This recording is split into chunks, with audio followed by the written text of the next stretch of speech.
the silent herald of life and death, success or failure, the unseen force that measures man's destiny, reaching its most fateful moment as it slowly strikes the 11th hour.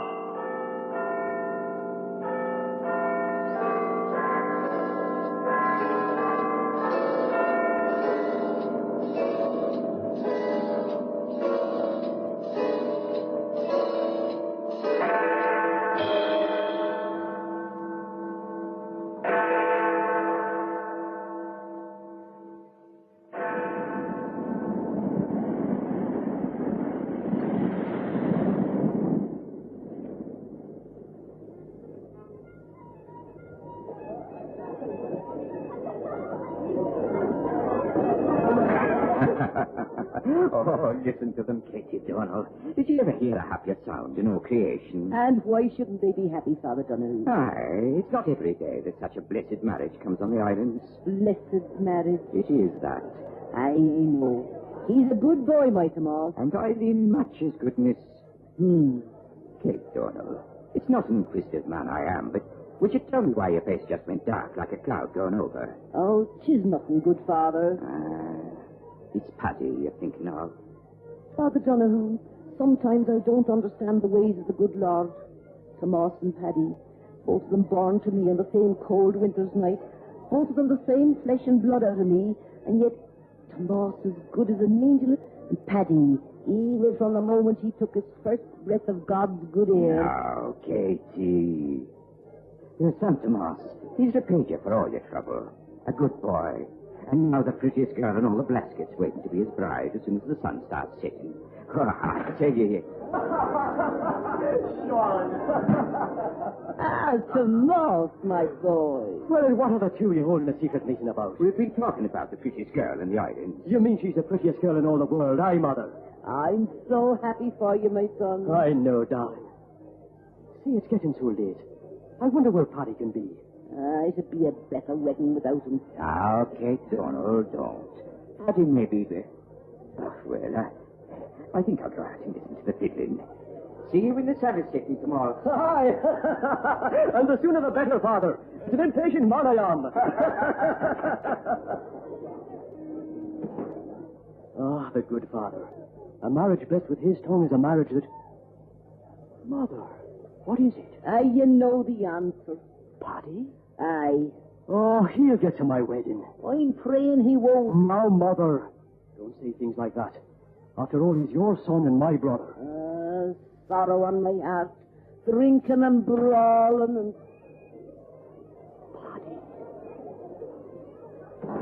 Paddy, you did come! Oh, speak of the devil. Why shouldn't I be here? Is it only strangers that are welcome at your wedding? Oh, no, Paddy, that's not the way to talk. There's food and drink in this house today for every man, and a devil helping for you, and you know it. Oh, is there? I've more important things to do than filling my belly. Listen to me, Brother Tomas. Is your head that full of weddings that you can't hear a chance of making us all richer than a Yankee? What do you mean? Aye, speak up, Paddy. What devilment are you up to now? Devilment nothing. It's honest money I'm talking of. And may the next pipes and tobacco be at me own wake if I'm not telling you the truth. We're listening. Well, do you remember that hulk of a ship that was wrecked off Innisnabro a while ago? I went there yesterday to see if there was anything worth having, and... Oh, listen to me, brother. There, in the bottom of a pool, no deeper than this room, is lying enough bolts of copper and brass to make you and me the richest men in the islands. What? Ach, don't listen to him, Tomas. Wait a minute, Mother. Where did you say this fortune was lying, Paddy? 8 feet of water, right off the place where you caught that seal last year. Oh, Tomas, I tell you, it's the chance of our lifetime. There's more than 500 pieces of copper and brass there.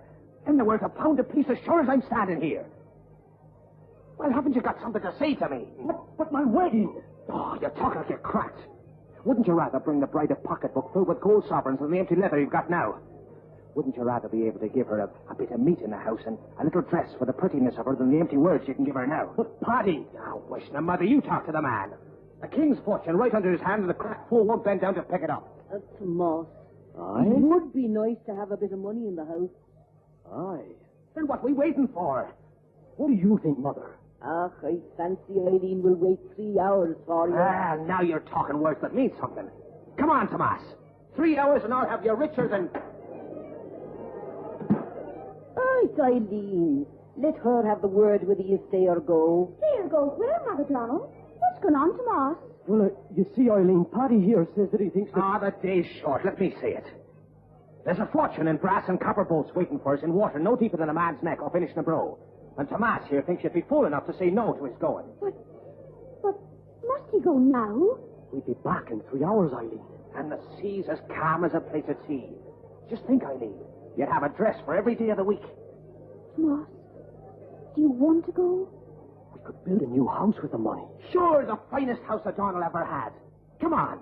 We can take the side path down to the cliff and be off out to sea, and none of them out there the wiser till we get back.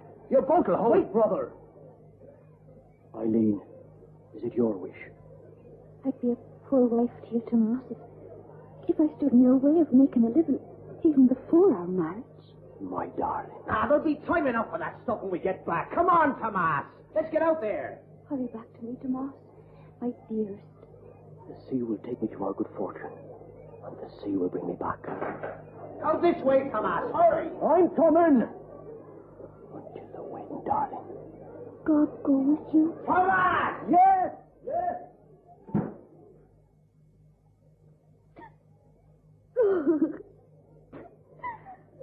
Eileen.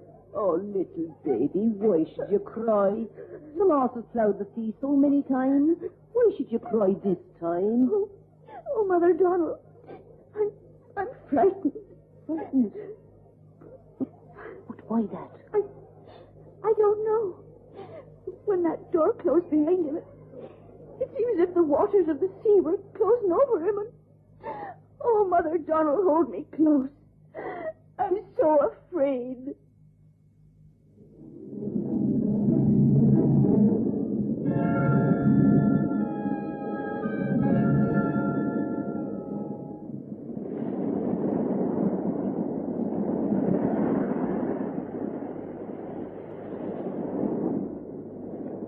Eileen, baby, come away from the water. No! 4 hours you've been sitting here. What good is it? He said he'd come right back. I know, but sitting here staring out of the water won't see their way. Come back. But he said he'd be right back. Eileen, child, come. Here the two of you are. Check you, Donald. Answer me this. The sun's almost set, but where is Tomas, Donald? He and Paddy, they went to fetch a special present for Eileen. They'll be back, Father Donahue. Oh, please tell our good neighbours to drink and dance for a bit longer. Please. Right. I'll ask no more questions. I'll tell them. I'll never see Tomas again. You lost your head. Look, the sea is smooth and the sky is clear. But what misfortune can come on a day like this? I'll never see Tomas again. Stop stilling that devil. It's tempting the devil to do his evil work. Come on. Come where? We climb to the top of the cliff so our eyes can see far out to the water. Come, we'll see them coming in.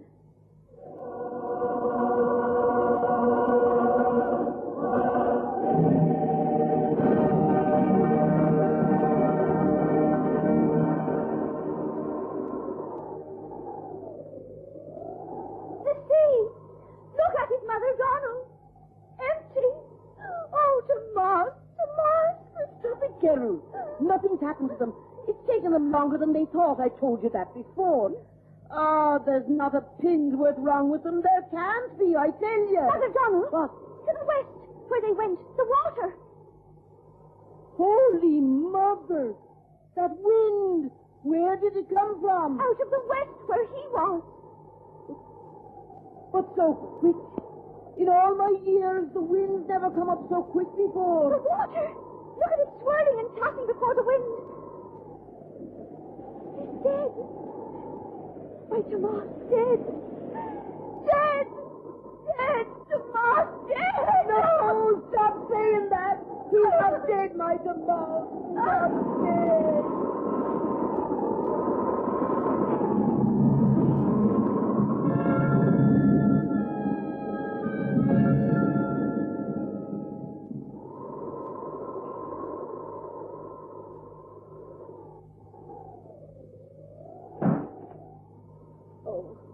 Come in, good neighbour. Is there any blessed word of my son? The Holy Mary have pity. none, Katie. They've been burning fires on top of the cliff all through the night, but there's naught to be seen but the tempest and the smothering waves. Oh, my sons. My sons. The little bride, where is she? Oh, sleeping at last. Oh, what have I done that misfortune should strike me? What do you do? What? A boat! A boat! A boat to the west! My son? Yes, come on. Dead? Don't, no. The boat's coming, and there's living hands on the oars. Come on. They're trying to get in the land. Come on, hurry!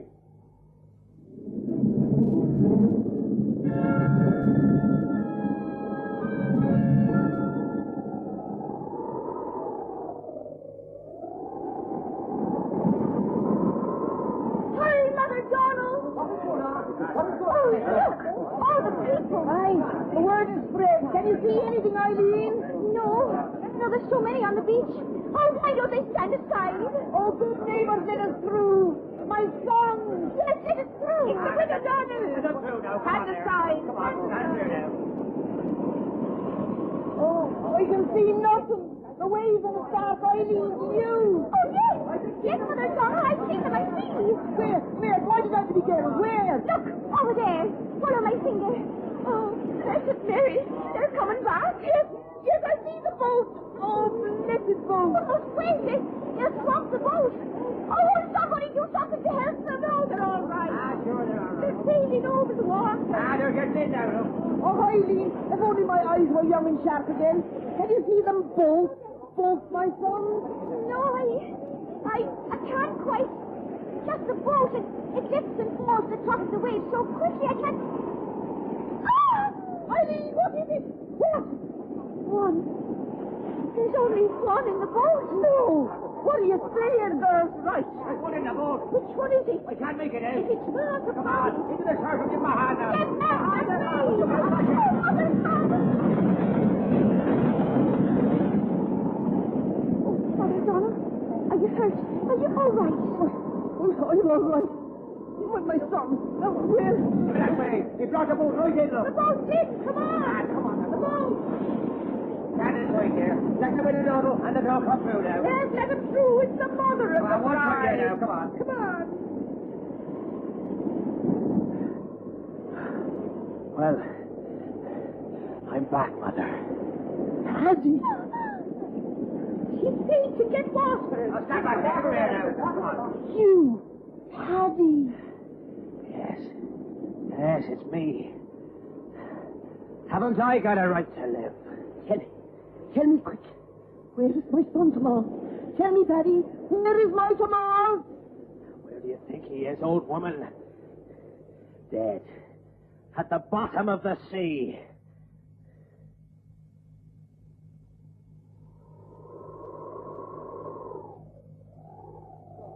Stand closer about me, good neighbors. Now, get to be quiet. No weeping until the services for our dear departed are over. It is right that we should stand here on the cliff to say the last words for the soul of the one whom the sea has taken to the Lord. This bare ground is our cathedral, for 'tis spoken in truth, as you know, that once on this place there rose a mighty church of God, built by the hands of a strange race of men that lived on these islands before our fathers and their fathers' fathers. A mighty cathedral, and one night these people committed a horrible sin, and the sea rose high as this cliff and covered the church and threw it down into the sea. You know the legend well.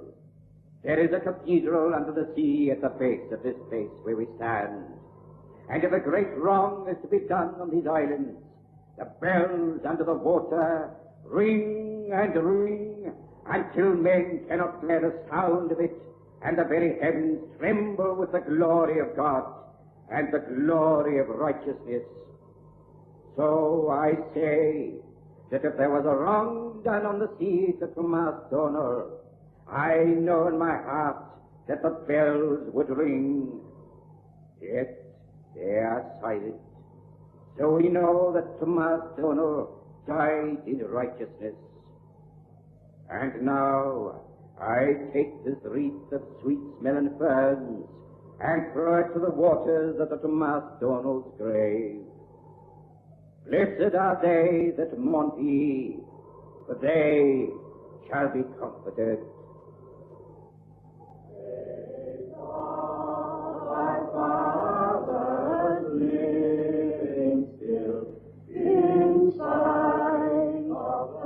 But I ask you now, if it was an accident, how did Paddy live if Tomas died? Ah, who can tell the ways of the sea? Would a man kill his brother for a handful of copper? I tell you, no. And she heard what the good father said. If there was evil done in the sea, the bells under the sea would ring, as my father told me it would and his father before him. But there was no sound, so there was no evil done. So keep your peace and mourn the dead. Poor little Eileen. Ah, but she's young. Young tears go quickly. She'll forget soon enough. Soon enough.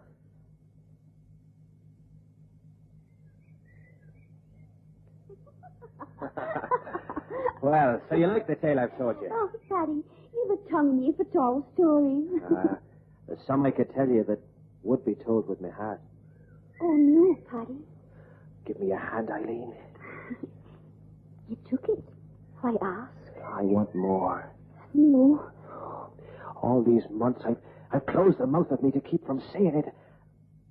I want you, Eileen. Oh, Paddy, how can you say it? Why not? Why not? Moss, your brother. But he wanted me to have you. What? Yes, he did. You've heard me tell the story. The boat turned over. He was drowning. I tried to save him. Yes. Before he went under, he cried out, Eileen, take care of her. Oh. So marry me, Eileen. Tomas wanted that for you. I swore it. Marry me. Marry me. Marry me. Marry me. Yes.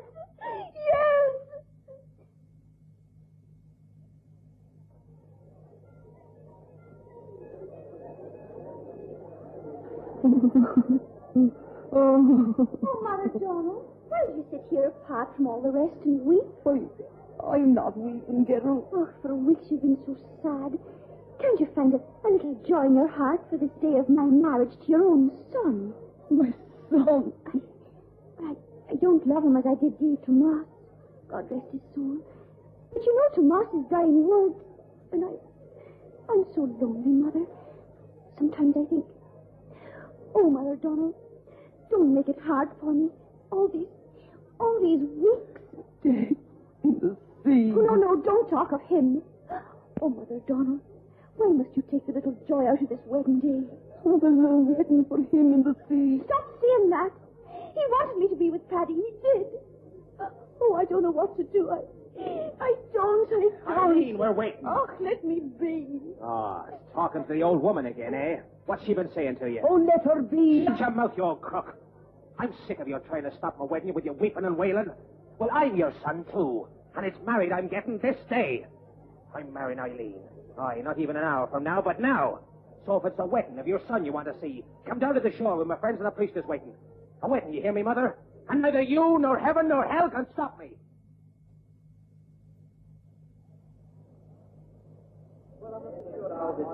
All right, Father Donahue. It's ready I am to be made a man with a wife. Hey, Mother, lad, where is she?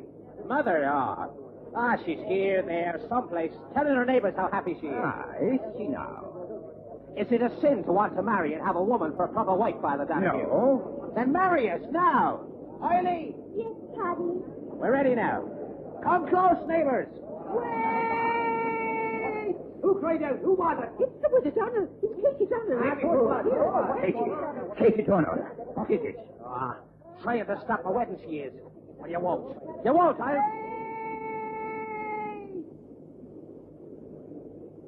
Listen.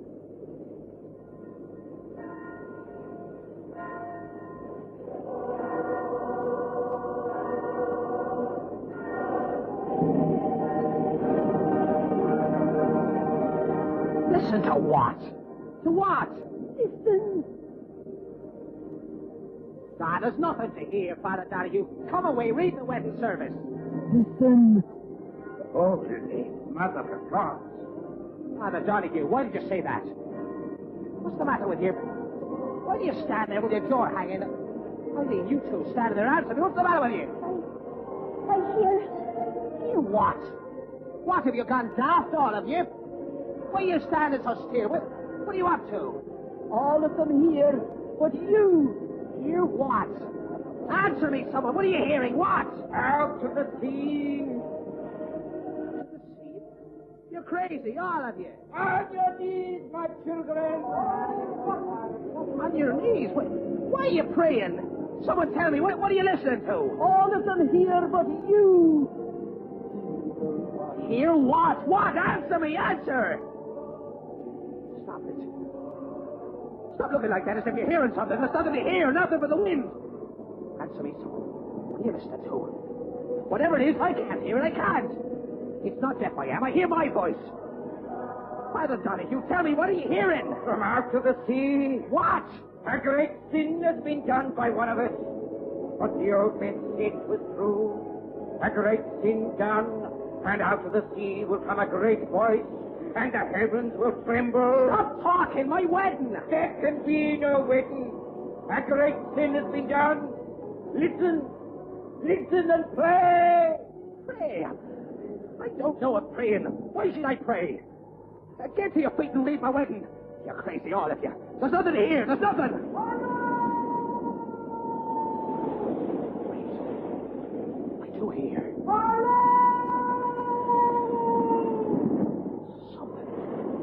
Something from the sea. A voice. His voice. His voice. Someone call it. Out to the sea. Quiet! Everyone quiet! So we can hear. His voice. Look, the boat's coming through the fog.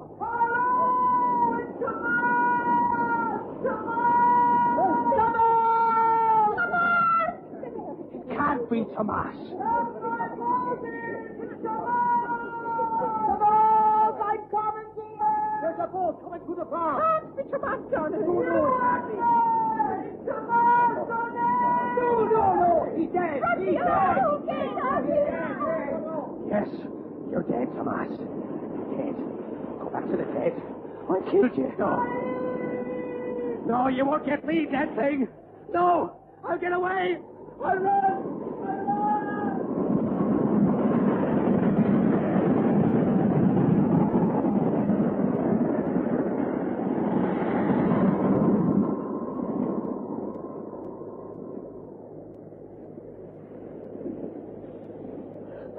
Oh, Mother! Oh, my Tomas, come back! Eileen, my dearest.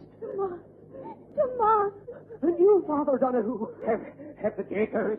Oh, no, I'm flesh and blood, good Father. He left me for dead in the sea. That devil I call a brother. Oh, I knew it. But a trawler fished me out and shook the water out of me before the heart of me stopped. Oh, my Tomas. They took me to the mainland. I had no money.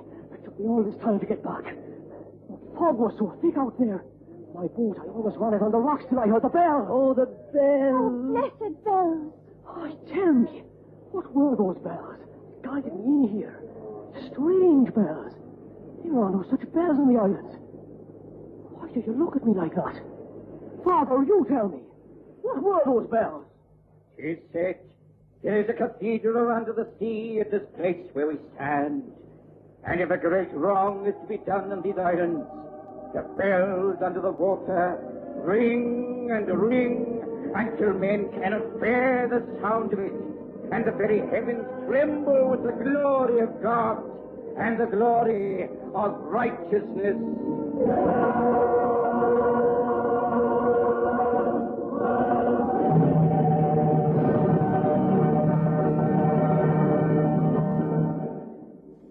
Time, the silent herald of life and death, success or failure, the unseen force that measures man's destiny, reaching its most fateful moment as it slowly strikes the 11th hour.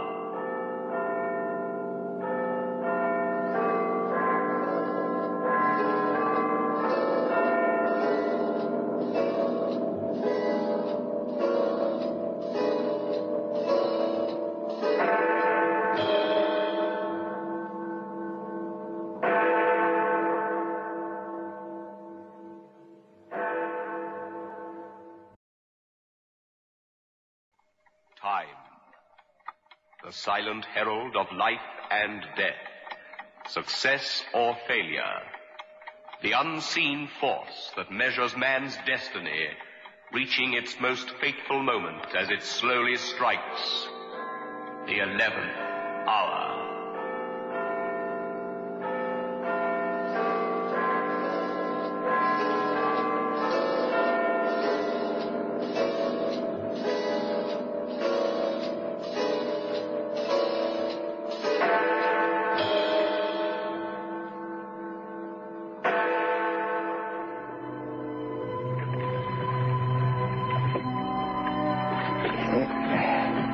Got a gun.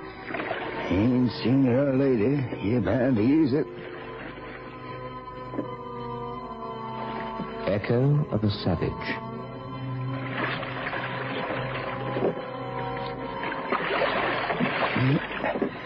My granddaddy killed men in the war. My daddy killed the boys in the Crane Creek feud. And killed my boy in that Tarawa place. All with guns. But me, I don't aim to hurt nobody.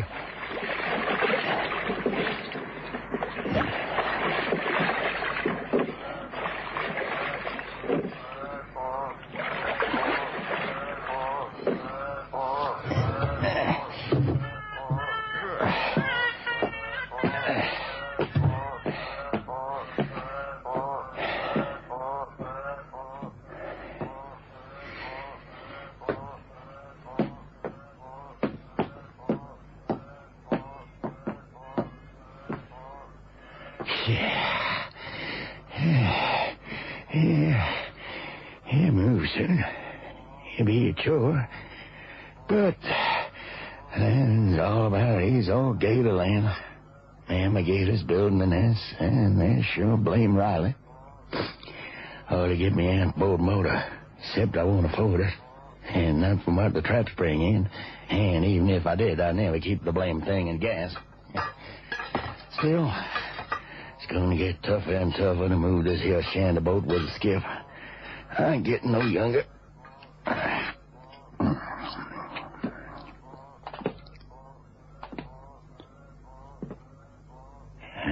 ain't the wind. And gators don't walk down steps, so I got a visitor.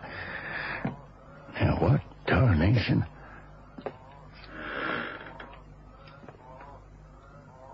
Well, he don't even bother to knock.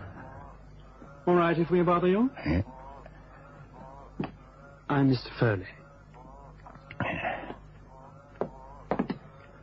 Do you have any guns here?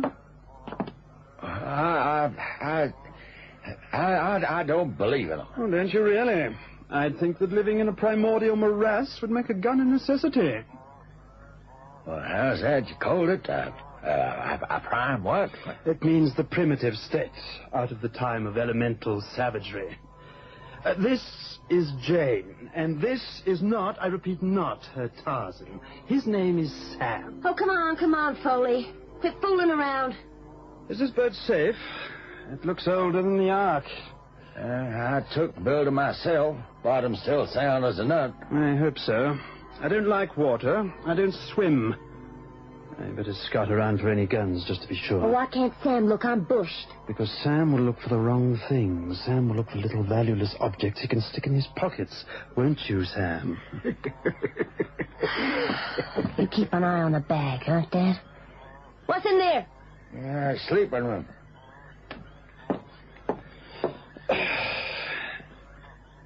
You live here alone? Many people live in this immediate vicinity? The cot over there where my friend Sam is sitting now. You have a companion here? Nope. Belonged to my son. And where's your son now? Died 20 years ago.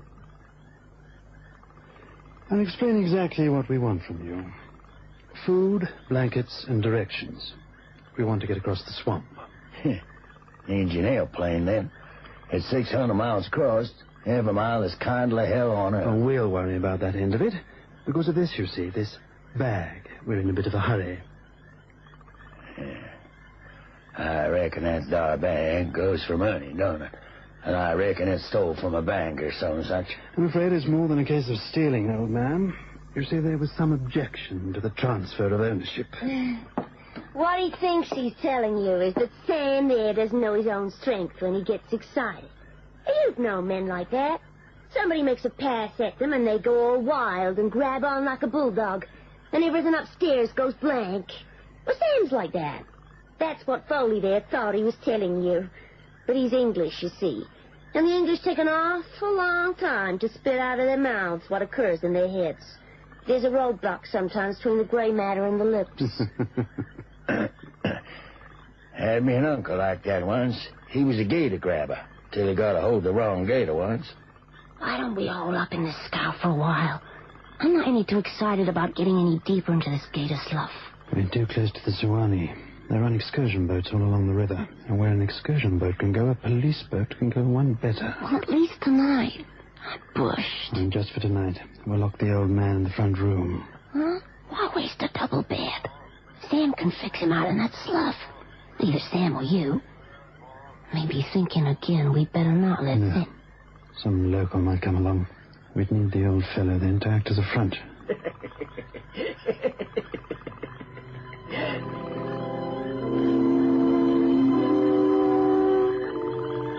That's it, then. This here's my last night. Because I already done told me more than they can let me live to tell on them.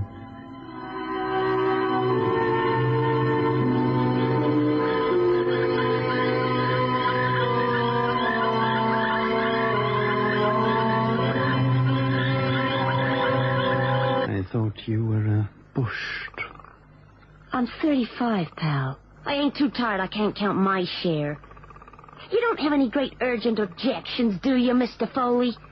You don't really want it to stay in one lump.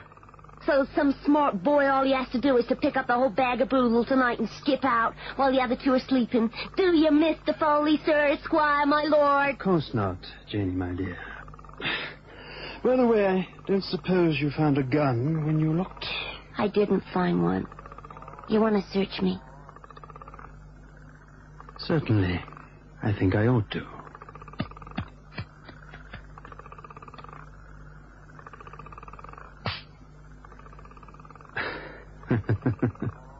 Now, don't tell me, Jane, that no man's ever done that to you before.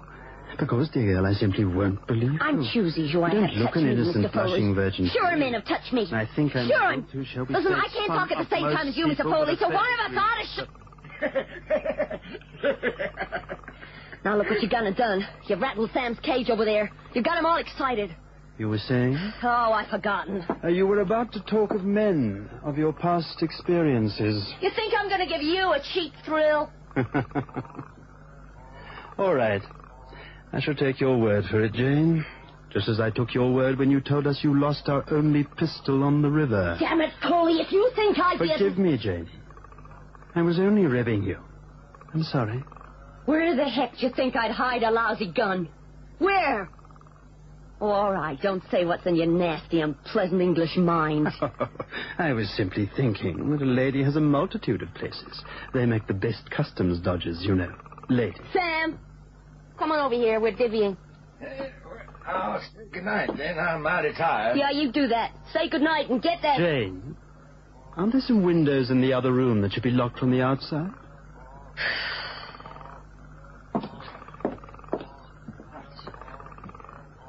Now, don't let Jenny upset you.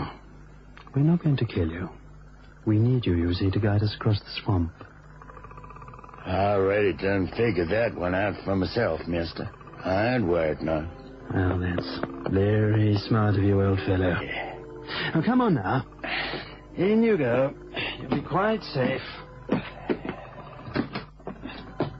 Pleasant dreams.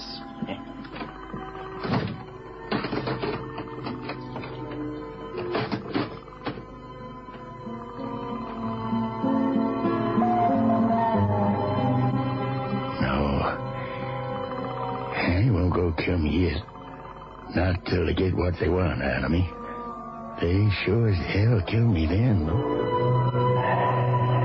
My wife made this patchwork quilt I'm a line on. Dead 20-some years.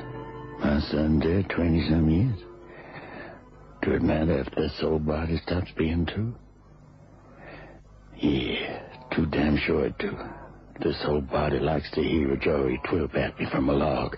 This old body like it when a bear gets a scent and gives a warning snort like when he's working a larvae stump. Snout raised to the sky. This old body likes this here wilderness. The whole witch hobble jungle, my prairie made out of water. Panthers and cottonmouths don't trouble me none. Gators neither. I don't bother them, and they don't give fractions to me neither. They like the garbage I heave over the side. We looks after each other, I guess. No, his soul body ain't a planning to surrender his soul up to heaven a piece yet. For years I thought I don't have much worth living for. But now, dying's nothing, not at my age. But living's pulling up the creeks, seeing all them herons and squawk ducks. Living, seeing all them ivy trumpets looking real pretty.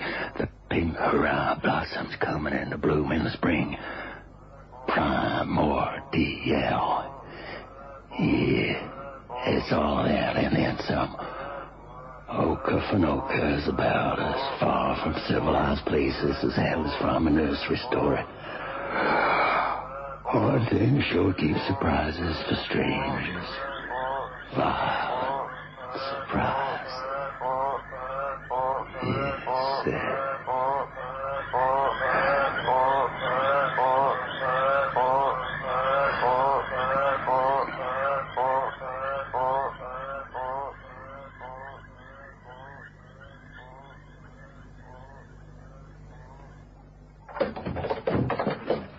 Where's Sam? Where's Sam?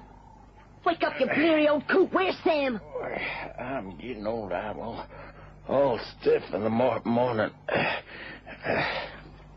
Sam? He ain't in here. Didn't he go to sleep out there, yo? Yeah, sure, he slept out here with us all. I want to know where he is now. Well, your partner, Foley, he's out there. Why don't you ask him where Sam is? I already have. Where is that bent brain?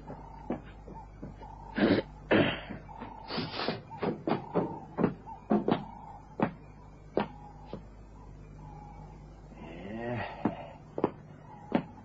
She's mighty excited, Mr. Foley, about that other fella.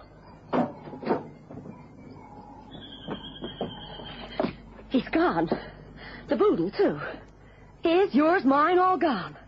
But both the boats are still tied up to the scow. That's funny. Ain't it funny, pal? Because Sam can't walk on water, and he ain't the type for suicide. Very funny. Yeah.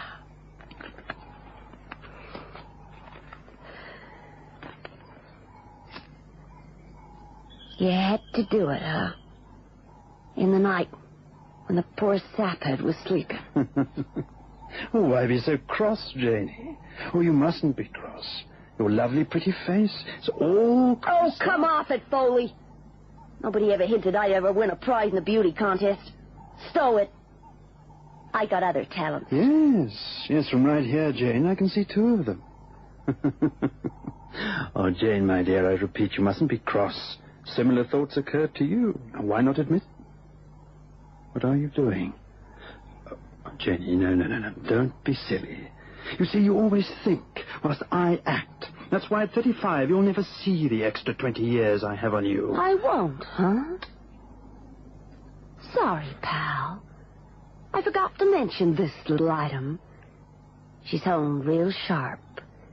And I'm not too, against splitting an Englishman.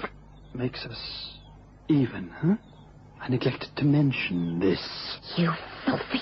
Right, up the stairs, Jane. Come on, move. I want to see your attractive rear end preceding me up the stairs. Come on, Jane.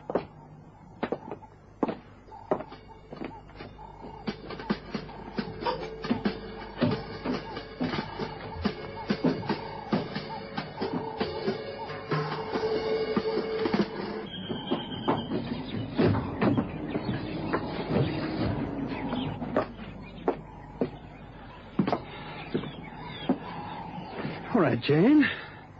Get your shoes off, and then get into that water. Oh, no, come on. Come on, please, Foley. Let me take one of the boats, please. You can keep the cash, but at least give me a boat. I'm allowing you, Jane, to keep your knife. What more can you ask? Go on, overboard. Move, damn it. Come on, Jane. This is the age of woman's lib, dear. Foley, please, You must take your chances with the men. You got the money. You're killing... Now, Jane, I'm not a gentleman, I'm afraid. And just as you would have not had the slightest hesitation... I Get in the water. No, there's gators out there. I'm not denying. Listen, Jane. The alligators are peacefully sleeping behind those thickets on the bank over there. But if I have to fire this gun, they'll panic and take to the water. Then you and they can have a swimming match. You told me how good you are at swimming. You were most rude about my luck. You're getting a far better break than I gave Simple Sam. Now, if you keep your wits about you, Jane, you might even get out of the swamps alive. All right, come on, over. I'm tired of this. Over. All right.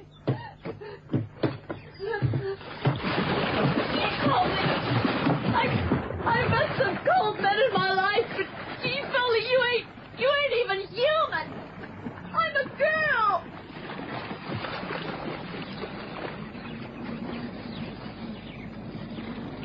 She's going at Gator Ground, mister. Well, Jane was never too bright. Oh, Jane! You're going awfully slowly. You need a little prompting.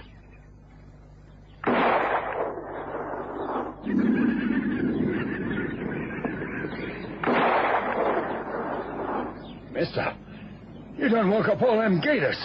They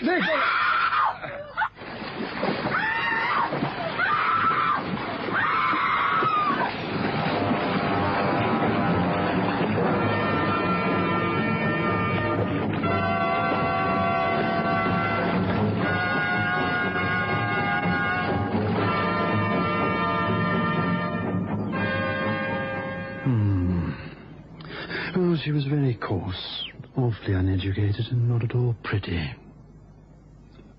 Hello? Where's the old man?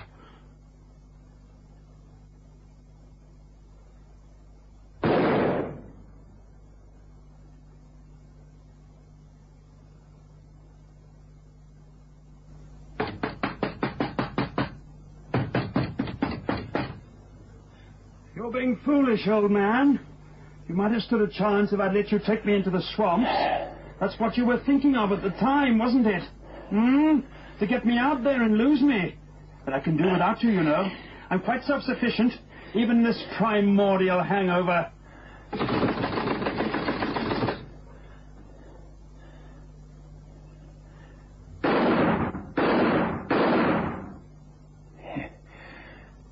That dear Englishman's one hell of a bad man.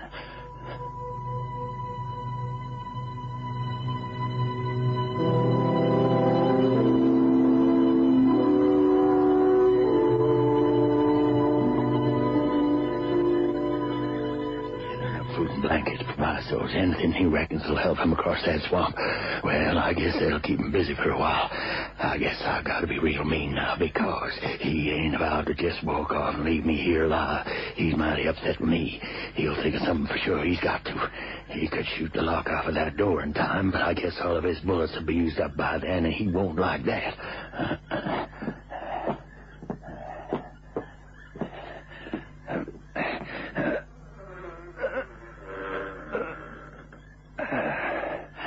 I hope that Englishman don't know about bilge traps, because this is the only way I can get off of this here shanty boat.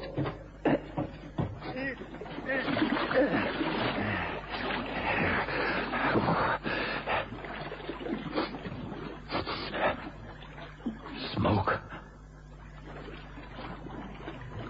That's it then. He finally figured out just what to do about me. He's going to burn my boat with me inside it. The risk of using a tired old cliche, old man. Dead men, you know, tell no tales. That man's evil. That there man from England is a very bad man. There's all evil in the world in him. Some men need killing.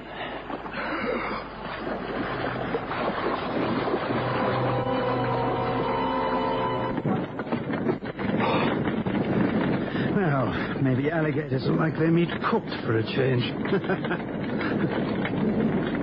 Yes. Where did it... Oh, the...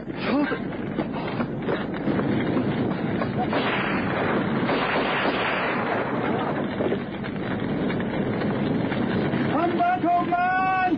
Come back! Don't leave me here! I can't swim!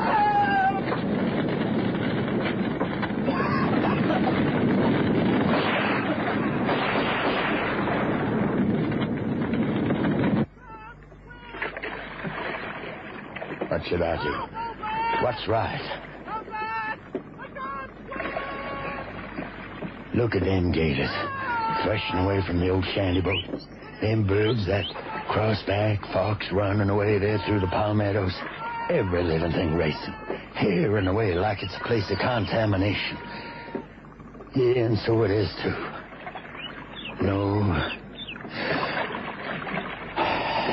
No, all three of them are gone now. It's best that way. Some men have to die. What I'm doing's right. I'm the only one. I gotta judge. This here's the way. It's got to be.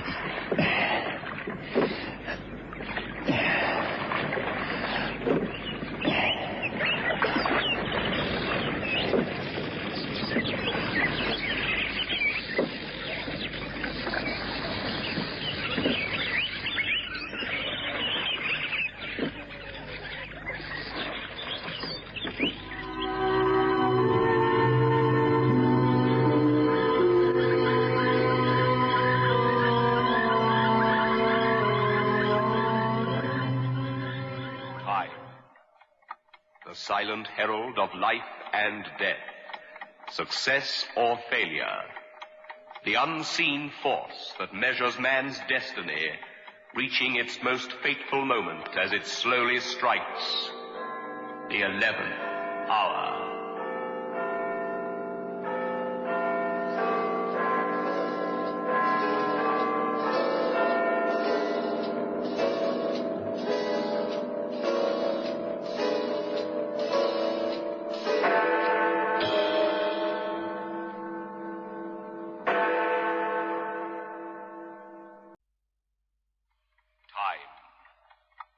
Silent herald of life and death, success or failure, the unseen force that measures man's destiny, reaching its most fateful moment as it slowly strikes the 11th hour.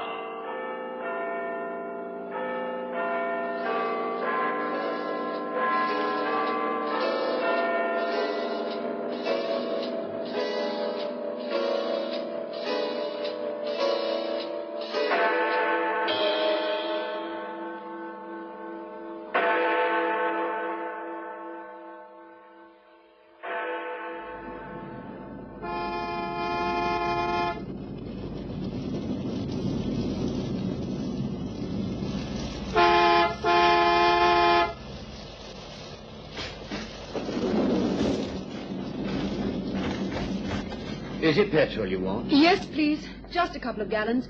I'm showing empty and I've another 8 miles to go. Oh, wouldn't do to get stuck in this weather. 2 gallons, eh? Terrible hot. Awful. And we haven't seen the worst of it yet. Not by any manner of means. The storm will come directly over here, I shouldn't doubt. They do say that the road will get washed out by the morning. Is it still all right farther on? I believe so.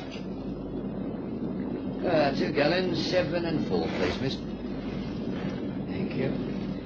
Travelling alone? Yes, I own a cottage on the Moor Road. Oh, if I were you, I'd turn back to Mortdale. Not good for a woman to be out on her own at this time of night. Not after that news bulletin that just came through. News bulletin? Didn't you hear it? No. I haven't been anywhere near a wireless since I left London hours ago. Oh, nasty business. Prisoner escaped from Dartmoor. Bad one. Murderer. Desperate, too, by all accounts.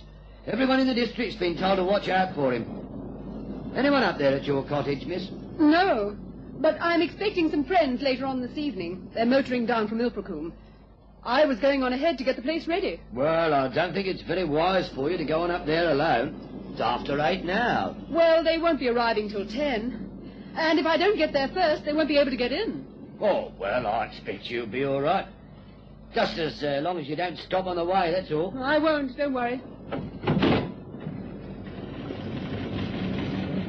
Oh, no.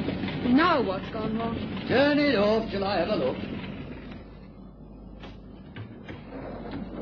It was making some funny noises earlier. Oh, no wonder. Fan blade's bent.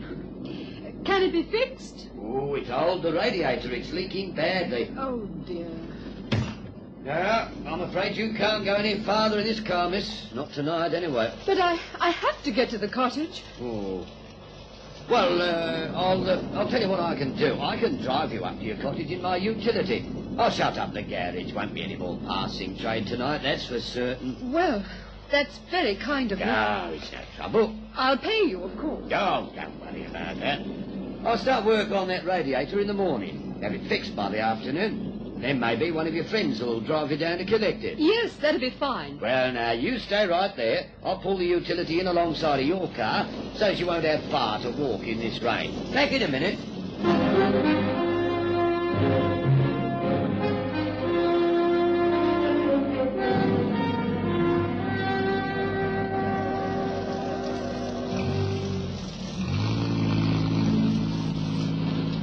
The road's really bad now. Yes. You're going to have a terrible drive back. Oh, don't worry me none. I'm used to it. The cottage is just a little way ahead now. You come up to your cottage often, miss?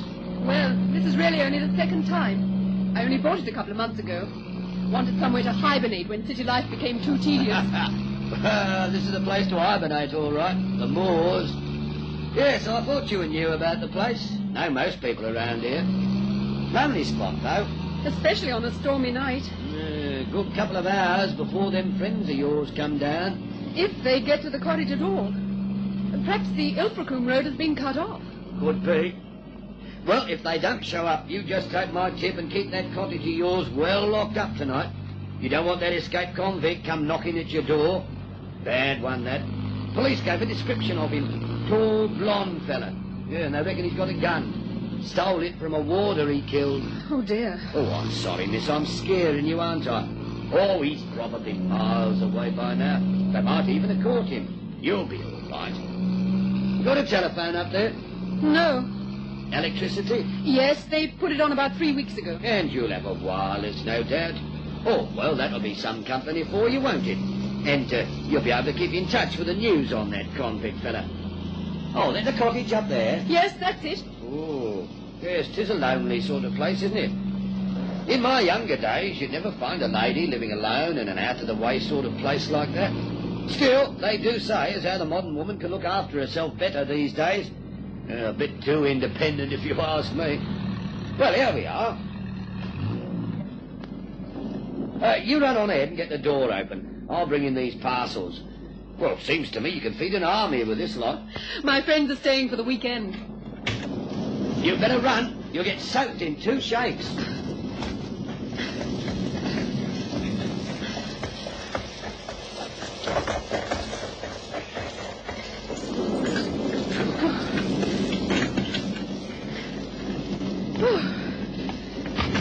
Hold it a second.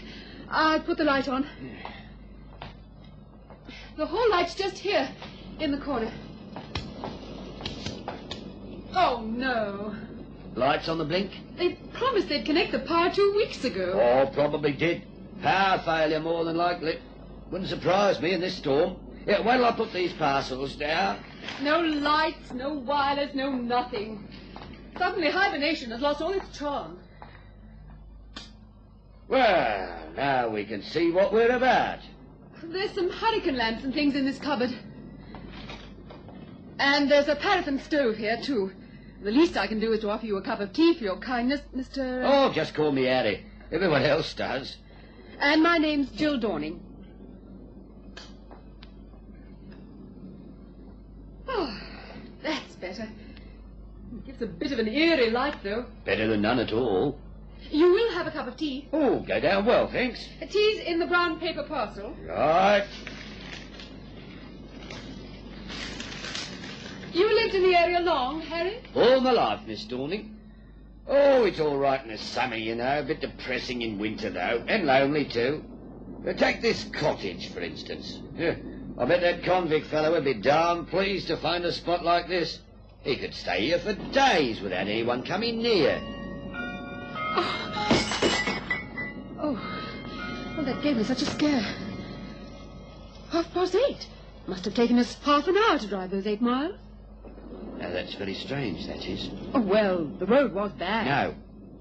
No, I mean that clock chiming then. How long is it since you were here at the cottage? 2 months ago when I bought it.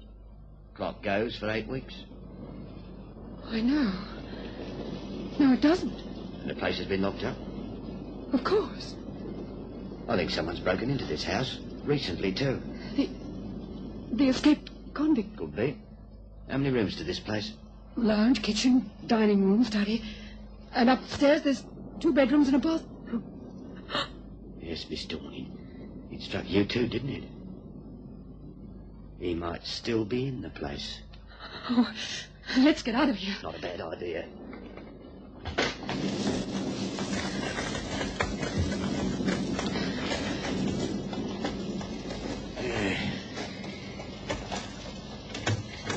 Well, I got the feeling we've just had a lucky escape.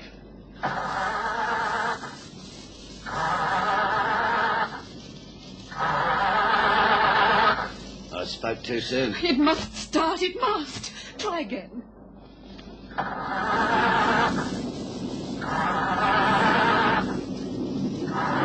on, you miserable old crop.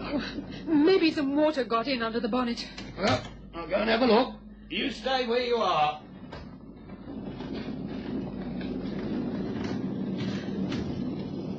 Can you see what the trouble is?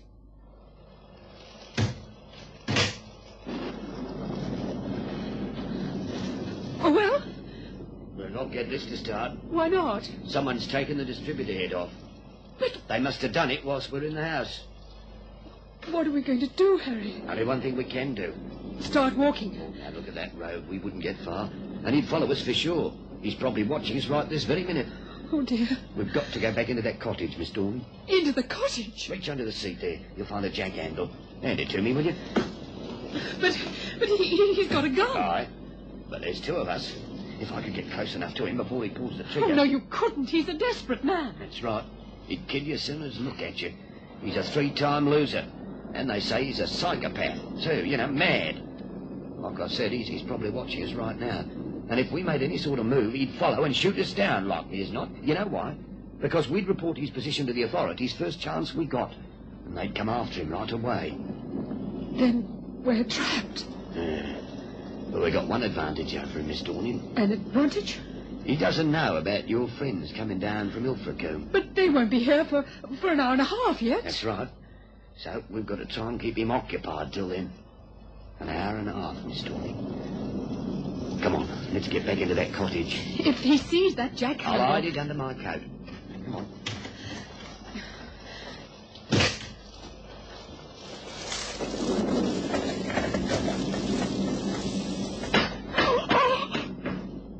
That window over there. It's open. That's how he's been getting in and out. Keep going.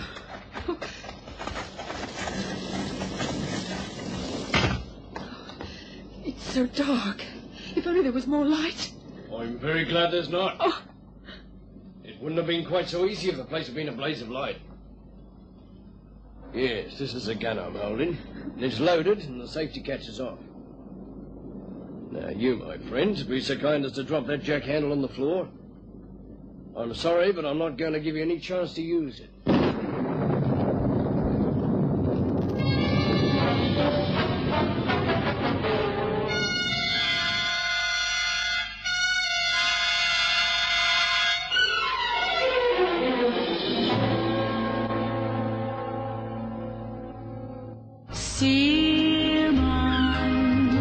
Die goeie ou dae van Springbok Radio is terug. 20 onverkrygbare liedjies nou op 1 CD. Met al jou gunstelinge. Virginia Lee, Cora Marie, Anton Goosen, Sonja Herold, Cupido en vele meer. Herleef Springbok Radio, Afrikaanse treffers.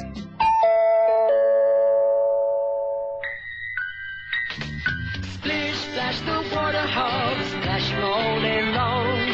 Using up the water, it's too late when it's gone. If you want to help, then this is what to do. Make sure the water hog is never you. Just make sure the water hog is never, ever you. Die volgende klassieke advertensie van Springbok Radio se verlede kom met die vergunning van die Springbok Radio Bewaringsvereniging van Suid-Afrika. Wat jy in die lewe wil hê, doen dit nou. Jy bereik net wat jy wil, as jy daarby hou. En suiker is die regte ding, verhoogde energie. As jy na die zoetbooters ry, doen dit nou met suiker energie. Suiker is die regte ding, verhoogde energie. As jy na die zoetbooters ry, suiker is energie. Energie.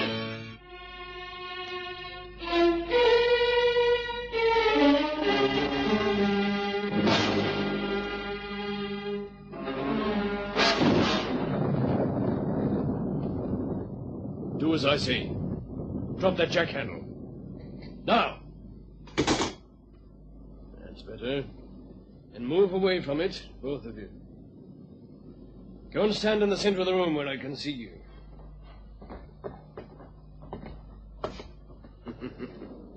Fine. My, what an attractive girl. Listen up. Quiet!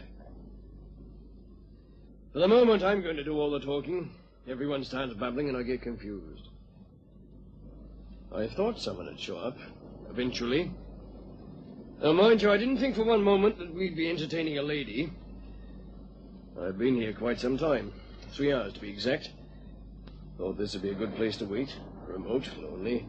No one ever passes here, right off the beaten track. I'll catch up with you. Oh, you think so?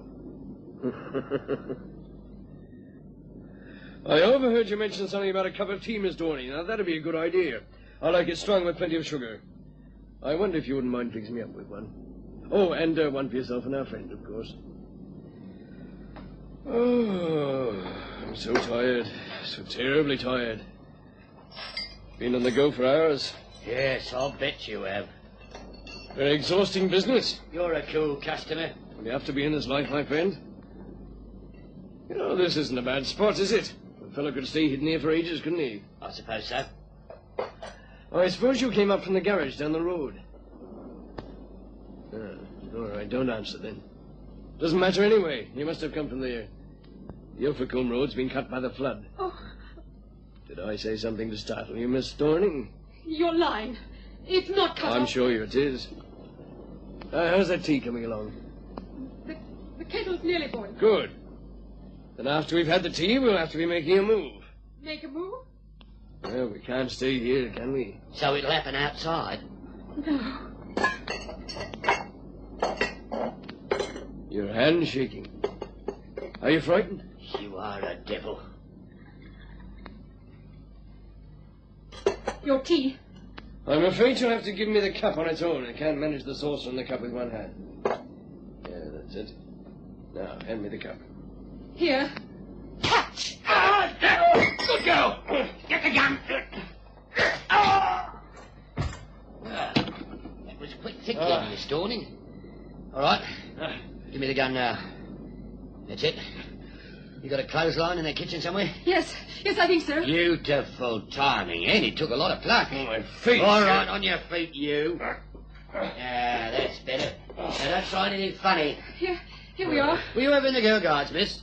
Because if you were, then here's a chance to brush up on your knot tying. Now, you, sit down in the chair over there.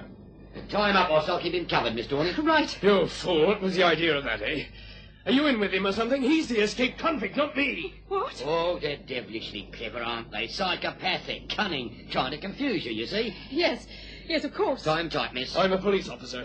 Yes, Mr. Sherlock Holmes himself, I've no doubt. This man is Frederick Lemuel. He escaped from Dartmoor this morning. You can't fool me. That's Harry. He owns the garage down the road. He's lived in this district for years. And you just stop trying that trick, mister, because it won't do you any good. We've got you now, and you aren't going to get away. Let me have a look at them knots, Miss Dorning. Yeah, yes, that's tight enough. Miss Dorning, believe me, you're making an awful mistake. You keep that up, and we're going to have to gag you, my lad. Harry, supposing he is a police officer, and he mistook you for this man, Lemuel. No, he's Lemuel, miss, no doubt about that. Look, he fits the description to a T. Tall, blonde, and he was carrying a gun, wasn't he? The Cornwall Constabulary don't carry guns, and they always go about in pairs. Oh, all right. It's a fair cop. What happens now? That's better. Well, we just wait, that's all. Any more hurricane lamps in the house, miss? Yes, there's some upstairs on the landing. Well, I'll go and get them. We could do with a bit more light in case his nib starts getting ideas. Listen, Miss Dorning, you must believe me. I'm not listening to you. Look, the power hasn't failed at all. I shut it off with the fuse box when I came into the place. A bit more light on the subject and we'll be able to watch him more closely. Looks all right, doesn't he, eh? All parcelled up like a package of snout. Harry? Yes, miss? He just told me the power hasn't failed at all. He said he switched it off at the main when he broke in. No. I'll go and put it back on again. Good idea. And then we won't need to light this lamp. Fuse box inside. Yes, it's just here in the hallway. There. And Mr. Lemuel must have had the wireless on whilst he was here. Well, at least we'll have some music to while away the time. Ever read any stories about prison life, Miss Dorning? Yes, as a matter of fact, I have. Well, you get the true story from him, miss. Fascinating slang terms used in Dartmoor. Remember any of them? Why, yes, I think so. Yeah, Bogey is a warder, Peterman is a safecracker, a Scarper is an escapee, tobacco. Do you know what the slang term is for tobacco, Miss Dorning? Why, yes, it's called snout. Snout? But, Harry, didn't you just We interrupt this musical program for a news bulletin which has just come to hand. Oh, we don't want to listen. Frederick Lemuel, the convicted murderer who escaped from Dartmoor prison this morning, is still at large. That's what they think. Police have now established the identity of the second murder victim attributed to Lemuel since his escape. The body found was that of... No, we don't want to listen to any more of that. Gives me the shivers with a bloke sitting right here in front of us. Another murder. Well, he isn't going to do any more murdering, that's for certain. Ooh, it's getting darn cold in here. All right if I build a fire, Miss Dorney? Yes, of course. There's wood and coal in the shed just outside. Good. I'll go and get some. You'll be all right on your own for a minute or two, won't you? He can't hurt you. Yes, I'll be all right. Well? Did you understand what I was getting at when I talked about the tobacco, Miss Dorning? Snout. Harry used that expression. Yes, right. Only someone who spent time in jail would know it. But that doesn't necessarily mean he's been in jail. I mean, well, he could... Eh? Makes you think, though, doesn't it? Do I look like a murderer to you? I don't know what a murderer looks like. Look, if you don't set me free... Look, stop it. You're confusing me. You admitted you were Frederick Lemuel. Of course I did. If he'd seen me convince you that I wasn't, then your life would have ended right on the spot. Now, how can I prove... You must get that radio on again. There'll be another bulletin come through soon. Only trouble is he'll hear it, too. Now, look, please trust me. Believe me, your life depends on it. You were carrying a gun. When a convict escapes, a dangerous convict like Lemuel, then all local police are issued with revolvers. But he was down at the garage when I drove in for petrol. That's right, that's logical. But you don't know who the second murder victim was, do you? Garageman? Why not? But policemen travel in twos. Right again. We were in a wireless patrol car on the Ilfracombe Road, got bogged down. My partner stayed with the car and I came on. Look, for Pete's sake, stop talking and get me out of these ropes. Oh, it's miserable and cold out there. I'll get this fire going as quickly as I can. I think I'll put the wireless on again, if you don't mind, Harry. Oh, now look, it makes me nervous. Another bulletin just ahead. Police are now converging on a remote cottage off the Mortdale-Ilfracombe Road, where it's believed the escaped Frederick Lemuel is hiding. This move follows the finding of the body of Harry Mortimer, garage proprietor of the Mortdale Road service station. Oh, no. The description of the wanted man is as follows. Age 54, dark, thinning hair, height 5'6", thin, and with sharp features. That's your description. That's right, Miss Dorning. I'm the man they want. Pity you put the wireless on. You'd have been all right if you hadn't have heard that bulletin. Always, Nibsy, I would have had to be killed, but I was quite prepared to let you go. Now I'll have to fix the two of you, won't I? Don't be a fool, Lemuel. Time's running out. Oh, they'll not catch me. I'm too smart, much too smart. You see, I fooled Miss Dorning, didn't I? And I can fool others too. Well, I had to kill the fella down at the garage. Well, I wanted some clothes and his utility.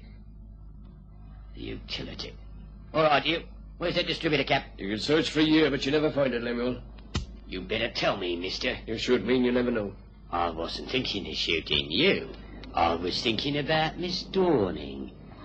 Come on, where's that distributor cap? Outside. Let me loose and I'll take you to it. Too hard to describe its exact position. All right, but I've been watching you like a hawk. Untie him, miss. No tricks while you're doing it. She'll get the first bullet and you'll get the second. Right, stand up. Walk on ahead of me, both of you.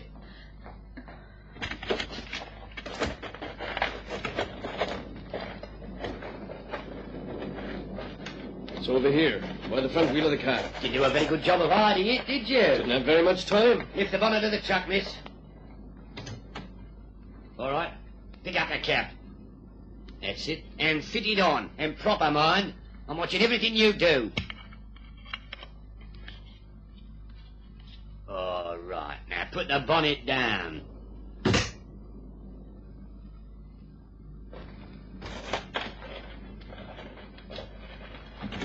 All right, now I'm going to get into the utility. What's that? That's a police car you can hear. Well, it won't catch me. What's the matter with this cursed thing? Haven't a clue. Run, Miss Dorning, run! Here, you, come back here, you! Lemuel's in the utility! All right, Lemuel, better come quietly. You didn't put the cap on right, are you? Oh, but I did, Lemuel. And if you'd really been a garage proprietor, you'd have known that a distributor here has been lying in the rain and be soaking wet. And there's not a car in this world that'll start with a wet distributor. Okay, take him away, boys.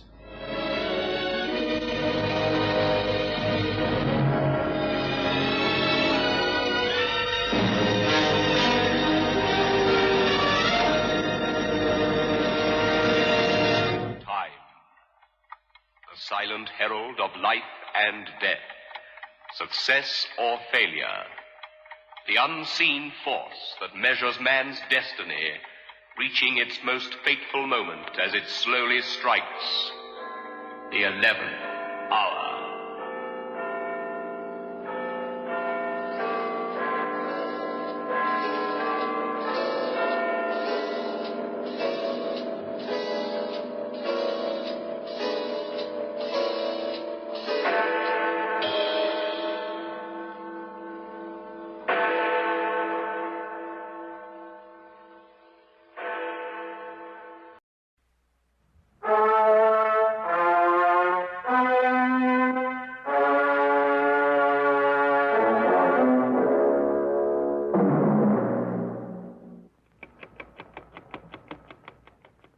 Time, the silent herald of life and death, success or failure, the unseen force that measures man's destiny, reaching its most fateful moment as it slowly strikes the 11th hour.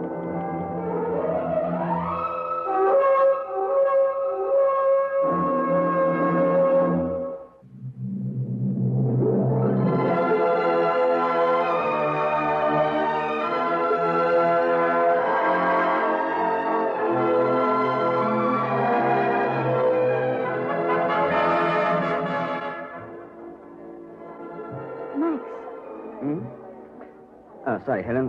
What was it? Surely this isn't why you brought me to dinner. To ignore me. Helen, You've been staring off into space ever since we got here. Can't you tell me what's bothering you? I've been trying to. I thought it would be easier to stay here. After all, we met at Michelle's and... Well, go on. And we say goodbye at Michelle's. I see. Just like that. I'm taking the midnight plane from London Airport. To where? Paris. Paris. May I have a cigarette? Of course. Thank you. Am I allowed to ask why? You won't like the answer. Helen, I'm sorry. I thought... Well, it seemed much kinder somehow to tell you in the place where we... Where we fell in love. It's not hard to say. Not if you really want to say it. All right, Helen, you've asked for it, and I'll tell you. Let me introduce you to the genuine Max Gerard. I know him. Oh, no, you never met him. He depends on people like you, Helen. The girls with attractive fortunes. Max. Why do you think I came to your table that night? I knew darn well you were Helen Morgan, that your father, Sir Michael, managed the Morgan Trust that would eventually be yours. £500,000 sterling. I see. Oh, there's a lot more. I knew that if I could play my cards properly, it'd be good for 20 or 30,000. But your father would pay that much to prevent even the suspicion of a scandal. Blackmail. Exactly. I was even rather proud of my record up to that time. More than a dozen neat fleecings and never a brush with the police. I think I'd better be going. You might let me finish my confession. Oh, I've been questioned once or twice, but never convicted. Fingerprinted once, but that's all. And then 3 months ago, I came in here. And you were here. I asked you to dance, and as we danced, I was mentally calculating how long it would take me. How long did you give me? A month.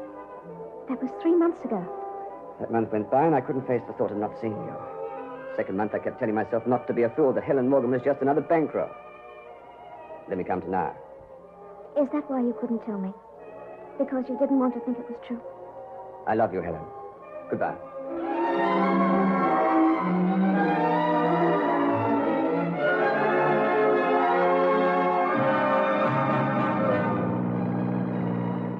Helen, turn this thing around and drop me at the airport. How can you know what my father thinks of a marriage between us until you've asked him? If you love me enough to leave me, surely you can bring yourself to Beard Father in his den. He's not exactly an ogre. Oh, I should have known you'd pull off some stunt like this when you followed me out of Michelle's. I should have cleared off to Paris without telling you. Max, I'll turn round. If that's what you really want. Keep driving, Helen. At least you'll find out there's no chance for us.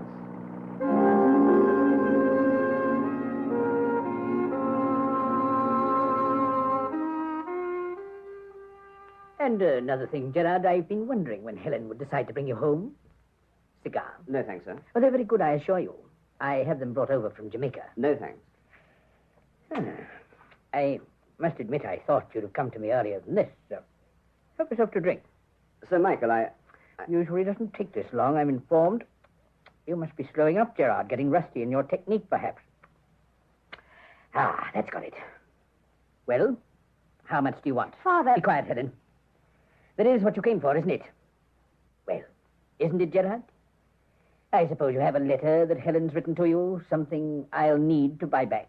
You've known about me all along. My dear fellow, I can afford to allow Helen to indulge herself on occasion, if she chooses to do that with a cunning, contemptible, blackmailing crook. I can even afford that. Now, will you have that drink? I think I'd better. Father, please, you've got to Whiskey, listen to Gerard? me. Thank you. Don't, Helen, leave this to me. You don't want me to pollute this stuff with soda, I hope? No? Good. One thing puzzles me, Gerard. Why did you come here with Helen? Is that usual? Cheers. Good, Helen.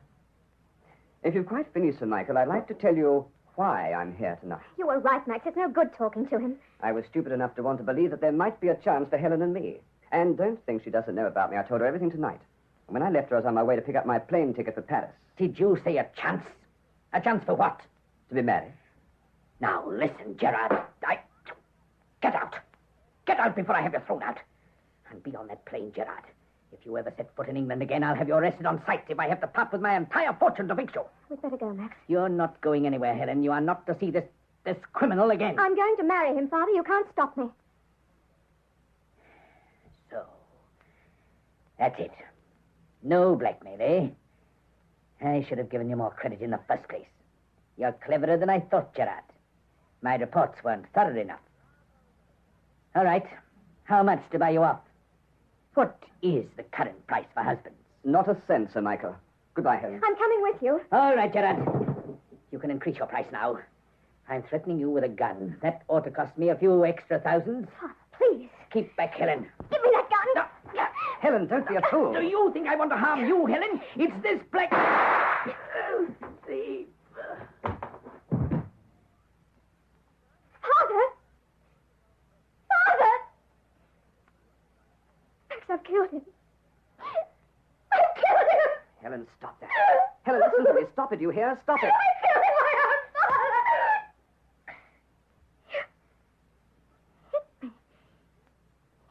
father! Me. Darling, I'm sorry, but you've got to listen to me. It was an accident. You were both holding the gun, fighting for it. It might just as easily have been you that got shot. Oh, Max, what do we do? I'm going to call the police.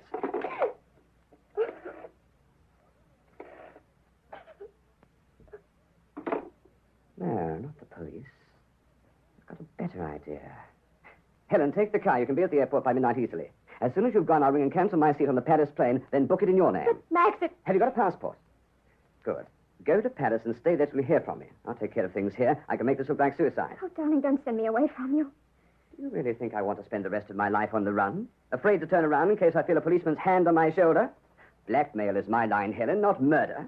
Do you think I'd even consider marrying a murderess? If you don't like the thought of prison, then be on that plane.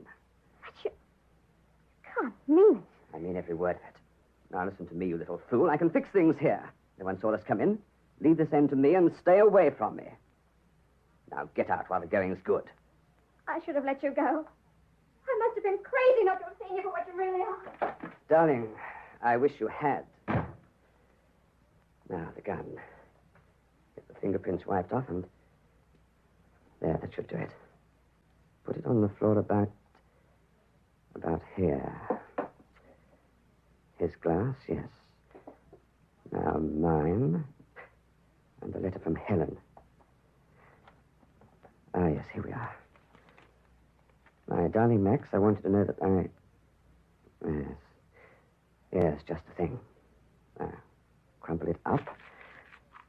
Couldn't be better. Helen's fingerprints... No, she was wearing gloves. Now the phone.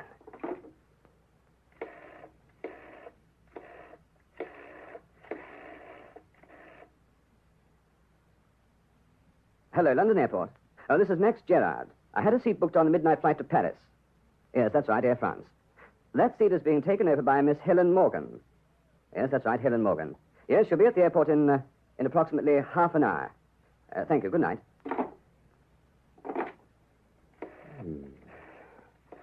I think, after all, I might try one of your cigars, Sir Michael, while we both wait. Hello. Police? This is Max Gerard speaking. Yes. I think you'd better send someone over here right away. Yes, that's right. I've just killed a man.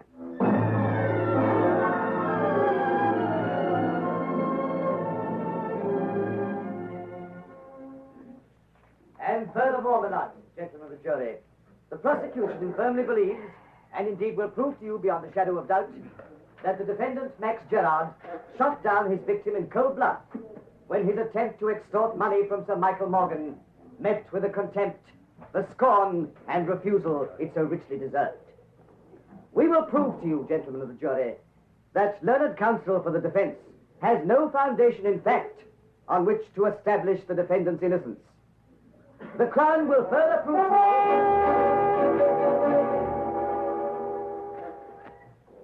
Your name is Max Gerard, is it not? It is. Mr. Gerard, will you tell the court just how you earn your living? By my wit? And you? Would it not be safer, and indeed more accurate, Mr. Gerard, to describe your profession as that of a common blackmailer?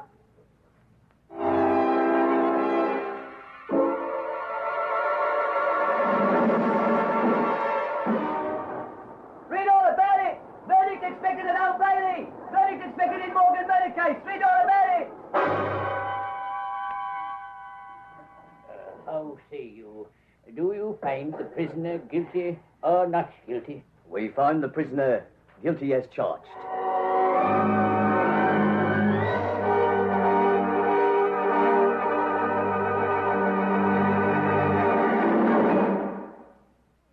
Sometimes we may wonder why a football team doesn't quit playing and walk off the field when it finds itself 50 points behind with only a few minutes of play to go. What is that indomitable spirit that fills men with hope and keeps them going in spite of terrific odds? Keeps them going just to play the game according to the rules, just to get the job done as well as they know how. This kind of spirit pervaded the feelings of heavy bomber crews of the 9th Air Force on that day of glory, August 1st, 1943, the day of one of the most secretly planned surprise bombing missions of World War II, the day of the low-level attack on the Romanian oil refineries at Ploiești. More than 170 B-24 heavily loaded bombers took off in a swirl of red dust from Benghazi, Libya, to bomb a highly defended priority target. The element of surprise in the low-level attack was to be one of their greatest weapons. But things went wrong from the start. 3 planes exploded during takeoff operations. 11 more aborted due to engine trouble. Of those that reached the target area, less than 1/3 returned to home base. The leaders of the mission encountered navigation difficulties and difficulty in identifying the specific targets. And due to the loss of that elemental hope, surprise, they also encountered devastating enemy firepower from flak and fighters. The mission was partially successful, but a horrifying experience. 5 medals of honor were awarded to the heroes of the Ploiești raid for valorous action above and beyond the call of duty. At any time, the men would have been justified in turning back. But they had a code of conduct that made them want to see the unequal game through to the end. It was a job that had to be done. A charge of the Light Brigade in the air as they flew down the Valley of Death to glory.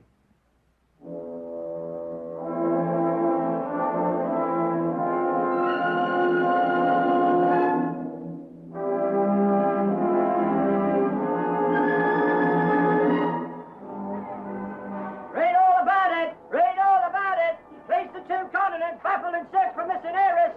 Search for Ellen Morgan goes on. Read all about it! Read all about it!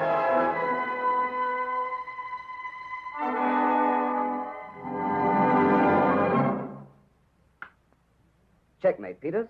For the umpteenth time this week. Can't you do better than that? Well, I'm sorry, Mr. Gerard, but I never was that good at chess. Working in a jail makes a man's brain sluggish, I reckon. Oh? I should have thought in a job like this that you'd have had all the practice in the world. Not all of them like chess, you see, and... Well, let's try again, shall we? Come on, set him up. Yeah. I must admit, though, Mr. Gerard, that you don't half play a hard game to beat. You've got to concentrate, man. Think further ahead than your opponent. I'll play without my queen and... Is there something wrong, Mr. Gerard? Hmm? No. No, I was just thinking of a night I spent at Michelle's. I don't know a place of that name. And then you must go there sometime, Peters. The music is discreet, the cuisine excellent, the service impressive. And you meet the most enchanting people. If you'd rather not play, then, Mr. Gerard. What? Oh, yes. If I win this game, Peters, I'm afraid there's no hope for you. Now, let's see. Yes. King's Knight to Bishop 3.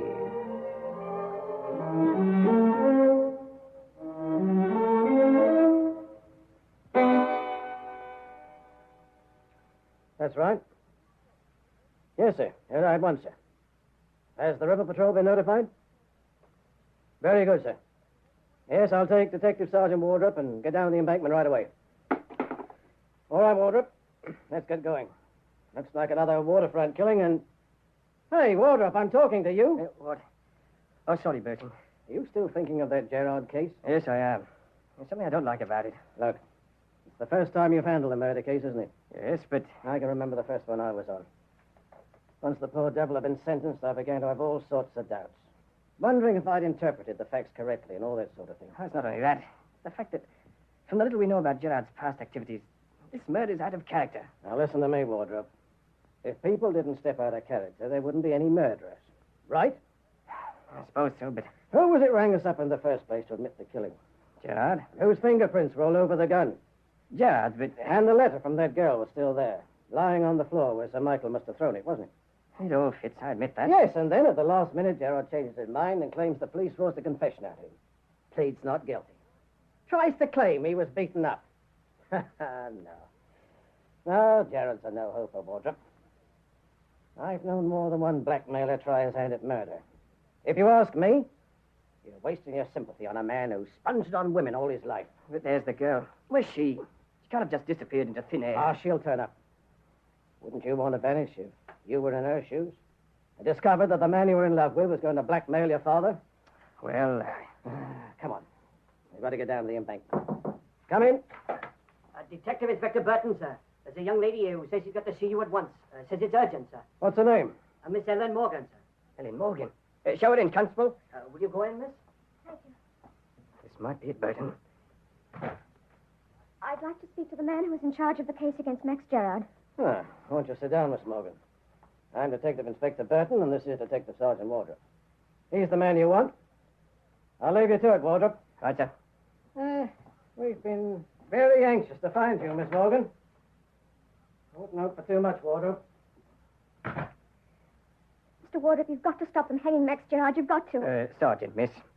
Now, suppose we start with first things first, Miss Morgan. There isn't time for that, don't you see? In 4 days from now, he's due to... He didn't do it. You know who did it, then? Of course I know. Now listen to me, Sergeant. It was like this. Max was booked to go to France on the midnight plane that night. I pleaded with him not to go. I followed him out to Michelle's, and I said if he'd made up his mind, well, then I'd drive him to the airport. But I drove him to my home. I persuaded him to talk to my father. And then, when we got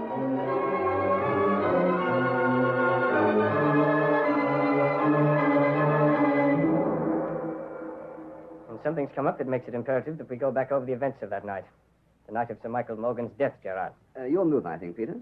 Mr. Gerard, I think we... It's all right, Peters. Oh, you don't want to talk about it. Now, Gerard? Wardrop, the case is closed, finished. And so are you, Peters. Checkmate. Very neat. Did you know that Ellen Morgan has returned to London? No, I didn't. She wants the case reopened. What's wrong? Hasn't she got a pound of flesh? She claims that she killed her father. She claims what? Her story is quite convincing, Gerard. In some respect, it falls into place very neatly. You were at Michelle's with her that night. You did leave, and she followed you out, right? Correct. You'd said goodbye to her at your table. You were flying, that is, to France on a midnight plane. Sure. What made you change your mind?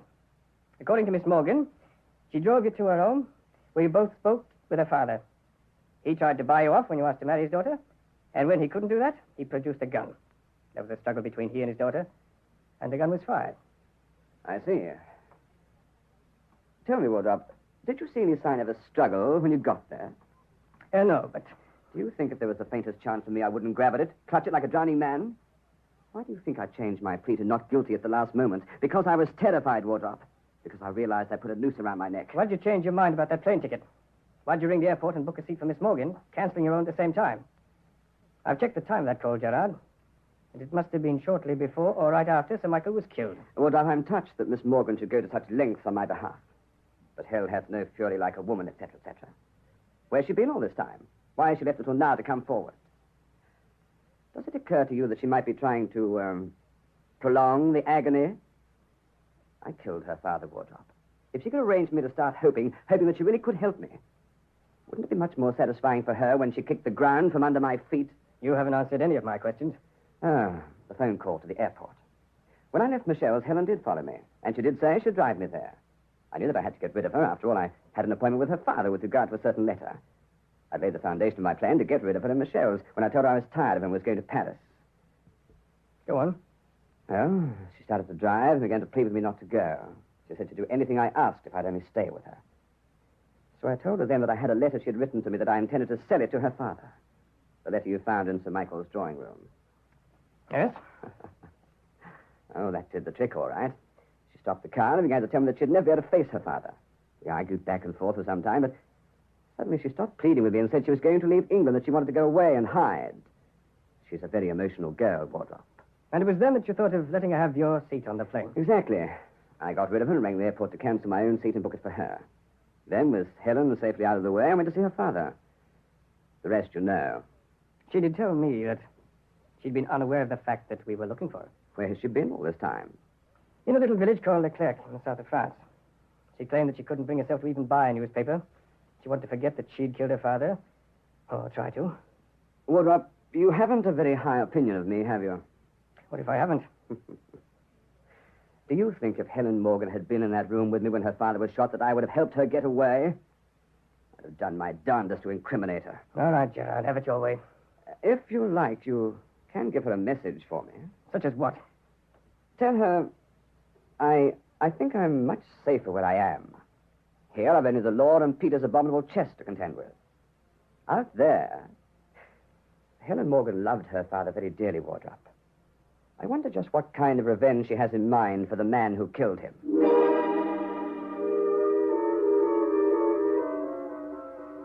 You can't let him die. You can't. Oh, how many more times do I have to tell you I'm the one you're looking for? Don't you see that he knew that with what you know about his past, you'd believe him guilty? Miss Morgan, we've checked his story a dozen times. He's not worth what you're going through, nor the sacrifice you're trying to make. And he won't even see me. Do you know why, Sergeant Wardrop? Because he's afraid I'd make him tell the truth. Oh, he planned it beautifully. From the time my father was killed. When he saw that I wouldn't leave, he told me he wasn't going to marry a murderess, that he wanted only to be rid of me.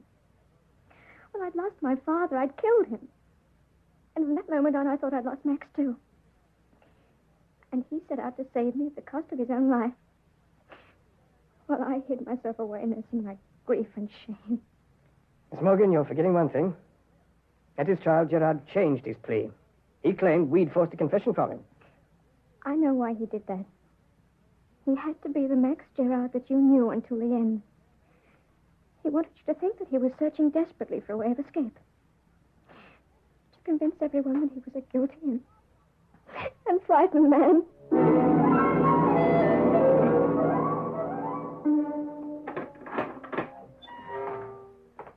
I brought you cigarettes, Mr. Gerard. Oh, thanks. Peters, will you do me another favor?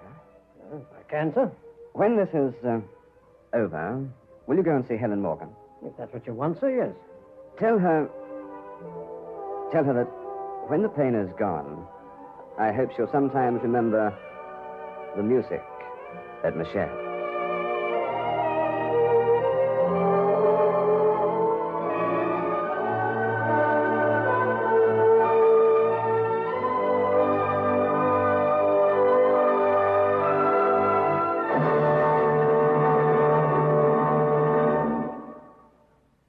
Another visit with Joe and Daphne Forsythe.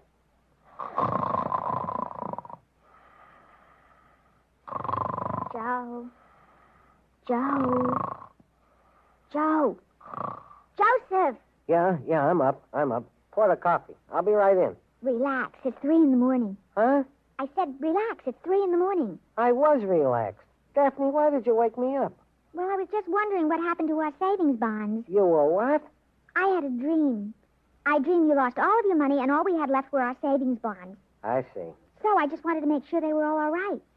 They're all right. They're with the other important papers. You're sure? Of course I'm sure. Well, I just don't want anything to happen to them. Savings bonds are the most secure form of investment. Why, the whole faith and credit of the United States stand behind those bonds of ours. Uh-huh. So they're even better than dollars in your pocket because the government stands behind them and protects them. Uh-huh. And they protect us, too, Joe. Every bond is an investment in our country, in our security and freedoms. Joe? Well, how about that? He feels so secure he went back to sleep. Good night, darling.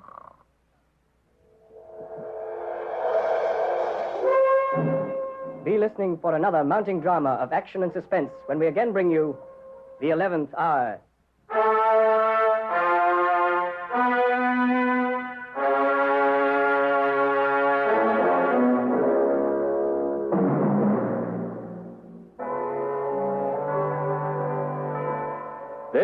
Time, the silent herald of life and death, success or failure, the unseen force that measures man's destiny, reaching its most fateful moment as it slowly strikes the 11th hour.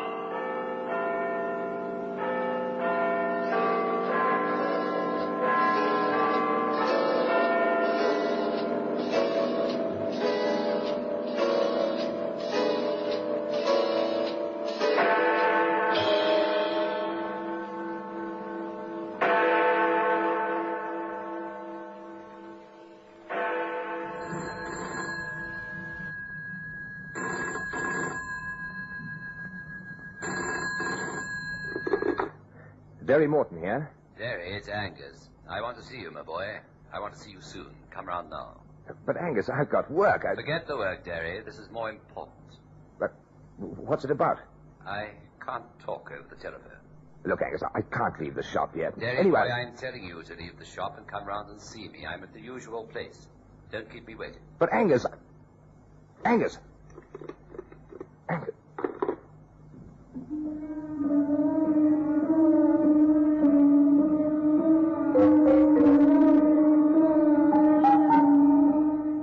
I replaced the receiver, and I cursed Angus McIntyre.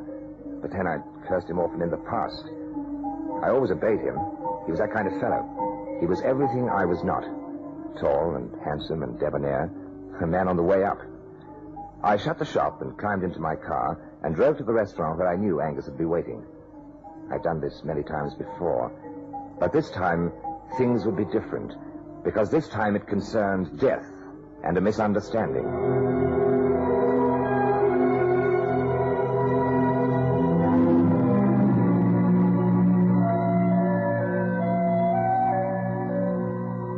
I found him sitting in the same corner.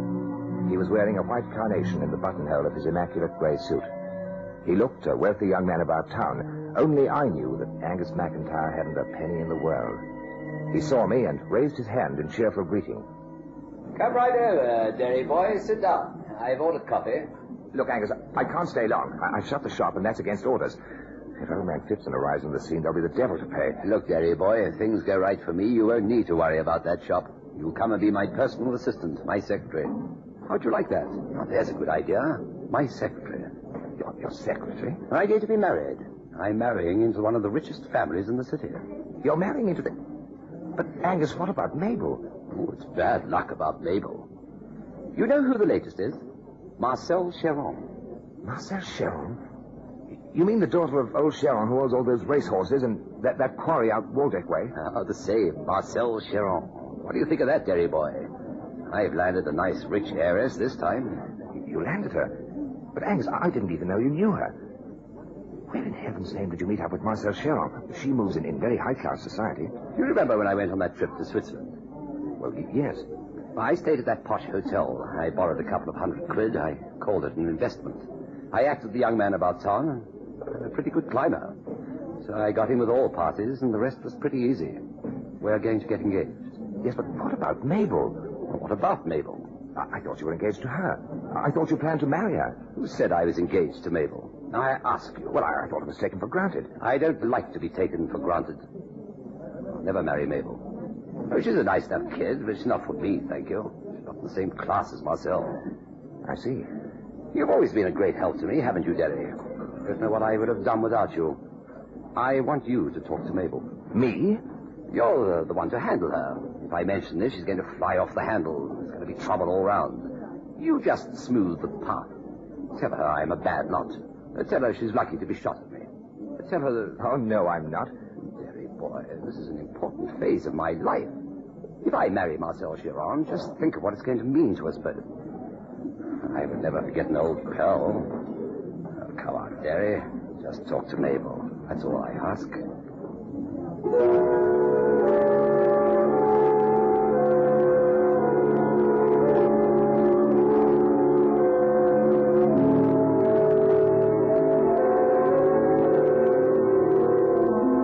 I could never resist Angus when he pleaded with me. It had been the same all my life. I knew I'd tell him I would do all I could. It was at 7 o'clock that night that I knocked on her apartment door. Come in. In my heart, I felt sorry for Mabel. She'd been decent to Angus in her fashion, and now she was going to be thrown aside because someone else had a rich father. Oh, Derek. I thought you might be Angus. Come in. Have a drink. I'm having a sherry. While I can turn this wireless off. Lovely music, though, isn't it? I love that tune. As a matter of fact, Angus and I are going dancing tonight. Just feeling the mood for dancing. You like this new dress of mine? Paid a lot of money for it. See, very latest fashion. I looked at Mabel, and I looked at the chaos around her. She always lived surrounded by chaos. Then she stopped a moment, turned, and looked at me very thoughtfully. There's something the matter, Derek? As a matter of fact, Mabel, Angus asked me to call. Oh? Yes. You see, Mabel, Yes? Well, go on, tell me. If it's something bad, tell me quicker and get it over with. Angus is getting engaged. He asked me to explain. He said he was very sorry, Mabel, but, well, he's fallen for this girl, and that's all there is to it. Now, don't take on hard, Mabel. Try and understand his feelings and all that. It's odd, but I knew this was coming, Day. I just knew it. A girl can tell these things. She can tell if a bloke's cooling. And Angus has been cooling ever since that trip of his to Switzerland. Did he meet someone there? Yes, Mabel. Suppose she's an heiress or something. As a matter of fact, I think she has got a great deal of money. Well, who is she? I don't know. He didn't tell me. He just said there was someone. Oh. Well, I suppose I should be philosophical about this. I should say it doesn't matter. But the thing is, Derry, it does matter. It matters a lot to me. I don't like being thrown over. Not by anyone. And not for a girl with more money than me. That's the part that hurts. But he chose her because of money. He's not doing it to me, Derry. Look, Mabel, try and be sensible about it. You know what Angus is like. When his mind's on something, well, there's no altering it, and he's determined to marry this girl. And I'm determined that he won't. It's as simple as that. But you can't stop him. If Angus doesn't come to heel, if he doesn't marry me and keep his promise, I'm going to do some talking. I'm going to tell a lot of people a lot of things about Angus McIntyre. In the first place, it isn't his name. No, Derry, he's no more Angus McIntyre than I am. He's plain Alfie Smith, and he puts on the accent because he thinks it sounds good. And Angus is a fine, upstanding name, and McIntyre has got a respectable ring to it. That's the only reason why he uses those names. I'm sure that this girl he's keen on wouldn't like that sort of story told her. Now, look, Mabel, don't get difficult about this. Well, do you expect me to take this? Just calmly? Do you, Derry? We've been together now for a long time, Angus and me. He's made all manner of promises to me, see? And I'm going to make sure that he keeps them.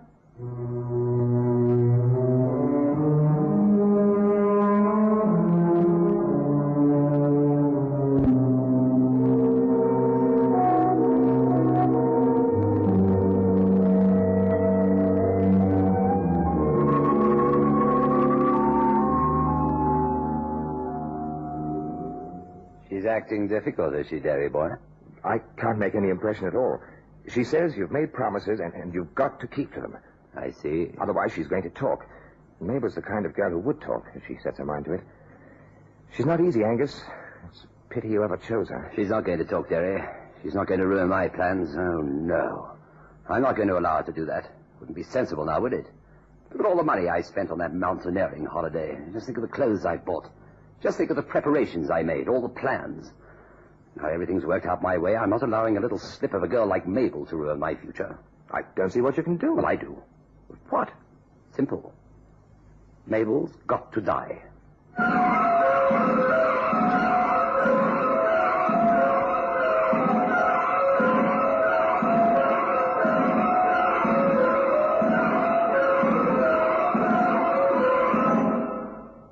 I stared at Angus aghast. He spoke the words so casually and calmly. For a moment, I thought he can't be serious. He couldn't have a thought like that. Then he lit a cigarette, and he watched me speculatively with his brown eyes. Then he blew a perfect smoke ring. You're shocked, Derry boy. You can't mean it. But I do. People die. Happens the whole time. But some folk die a little earlier than others. That's the only difference. But for goodness sake, what about the police? Angus, you can't talk about murdering Mabel. You can't be serious. Look, Derry, I've told you I've made my plans and no one is going to wreck them, but no one. I've told you I've invested a lot of money in this little do, and I'm not wasting that money. If Mabel won't cooperate, Mabel has got to die. It's as simple as that. You'd kill her? Why not? Let's not be sentimental over this, Derry. I've told you there's a lot of money involved. It's my future. And for that matter, it's your future, too. It vitally affects the two of us. And who stands in the way? Mabel. Now I ask you, let's be frank about this, Derry. What good is Mabel? She's untidy. She's no asset to humanity. Not her. She's more of a liability than anything. I could be quite humane about the way I did it. She need never know. It'd be all over. That's that. I couldn't believe my ears. Was this Angus talking? Angus, who I'd admired so much and felt so proud that he called me friend, was this Angus? And with a shock of horror, I realized, yes, this is the same old Angus. The man who goes through with his plans regardless, no matter who he hurts in the process. And this is Angus, all right, but playing a different role now. A role of killer.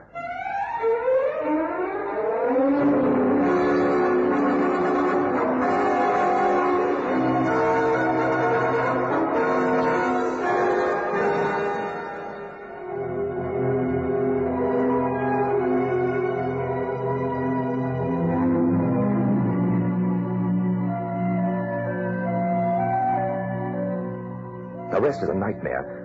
And there, dominating, is the tall figure of Angus McIntyre, now laughing, now pleading, now planning, and finally his disembodied voice floating to me over the telephone, just when the early evening mist was rising grey and thick off the murky river. Derry, come round. Look, Angus, I've been thinking of everything, and you can cut me out. I'm not interested in your plans or your future or anything. Derry, I want to see you urgently. But, Angus... For the sake of friendship, Derry. All right. The usual place? No, not the usual place. Come round to my room. I'll be waiting for you there.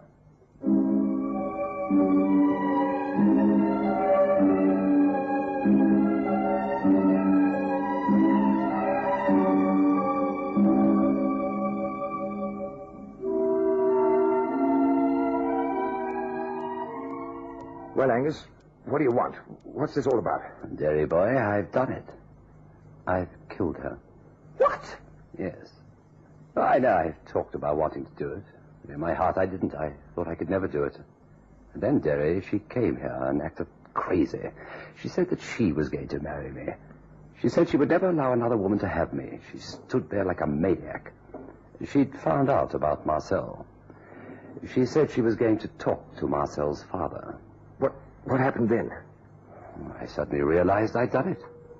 But the strange thing is, Derry, she didn't make a noise. She didn't make a sound. But there she was, lying on the floor, and she was dead. It was as simple as that. For heaven's sake, Angus, are you sure you've killed her? She hasn't just fainted, has she?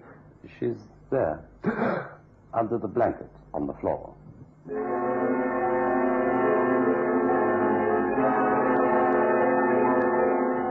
I remember walking across the floor and moving the blanket. Underneath was a huddled body, and even before I touched it, I knew that Mabel was dead.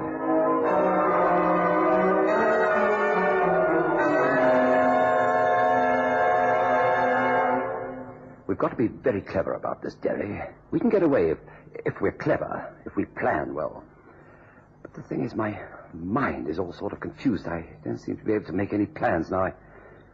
I suppose it's shock. Let's tell the police. Are you crazy? Tell the police? Me? Hang? Oh, no, there's nothing like that. But, Angus, what can we do? I thought you'd be the one to help me. Help you? But Angus, I can't get myself involved in murder. What we could do is put her in the car and dump her under the bridge. That's a good place because of the tides.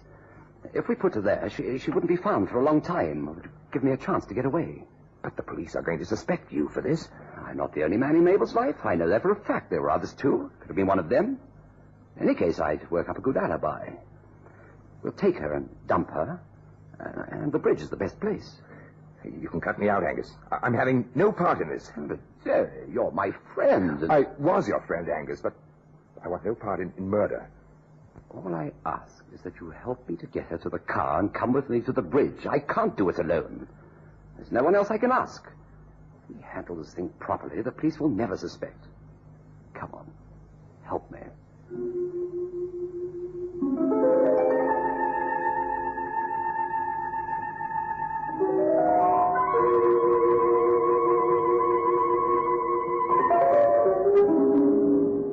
Once again, he talked me around. And I want to forget what happened next. The lifting of the body, the carrying it down the fire escape stairs quietly. Then, at the bottom, just as we were approaching the car, we heard the footsteps. There's someone coming, Derry. Go and see who it is. But Angus, don't argue with me, you fool. Try and distract them from coming round this corner. I don't want them to see me. We don't want them to see this. Go on. All almost in a dream. I walked on alone. And then I saw the old woman. Evening. Oh, good evening. It is a nice evening, isn't it? It's a bit hot for this time of the year, though. You're a friend of number 58, aren't you? That's right, yes. You've walked down the fire escape steps. Yes, that's right. Tell me, have you seen a cat around here? A cat? Yes, that's right, a cat. It's a very valuable cat. Belongs to a friend of mine. I had it in a basket, and it escaped. I'm looking for it.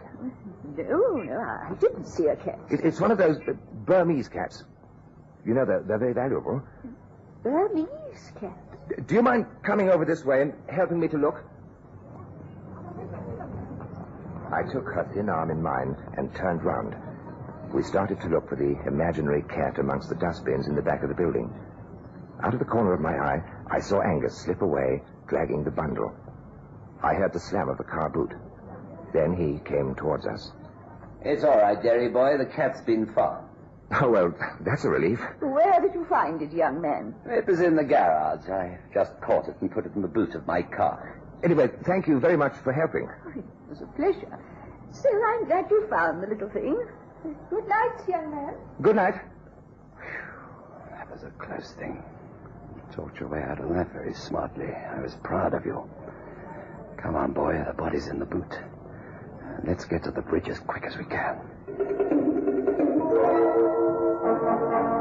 Angus drove well and with no sign of panic.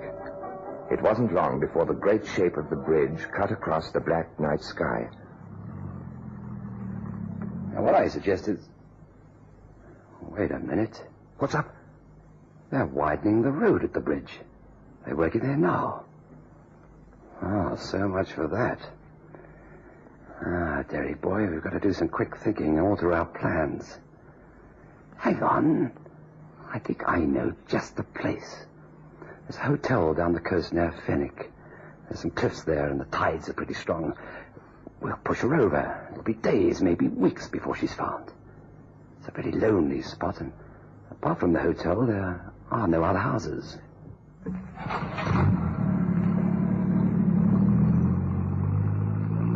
Angus accelerated and turned the car towards the coast. He drove fast. In my heart, I could still admire his coolness. For my part, my mind was becoming numbed with the horror of our situation. What if we could never dispose of the body? What if the police found us and her? I'd be involved in the murder. An hour later, Angus drew up beside a hotel which seemed perched like a lonely eagle's nest on the top of a cliff. Well, this is it. Ideal, you see. You couldn't get a better place. But there are people here, Angus. Oh, they don't matter. They're in the dining room. But you can't take her out of the boot. Someone will see. I don't plan to take anything out of the boot. Not yet a while. It's too early in the evening. Wait until about 1 or 2 in the morning. These people would have gone by then. There won't be a living soul about. We can just take our time. Let's park here and go in and have a drink. I think we both need one.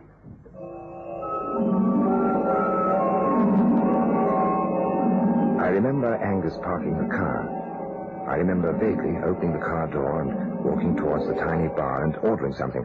I don't even remember what it was. I stood without talking, trying to sort out my tangled thoughts. Angus was perfectly at ease and calm beside me.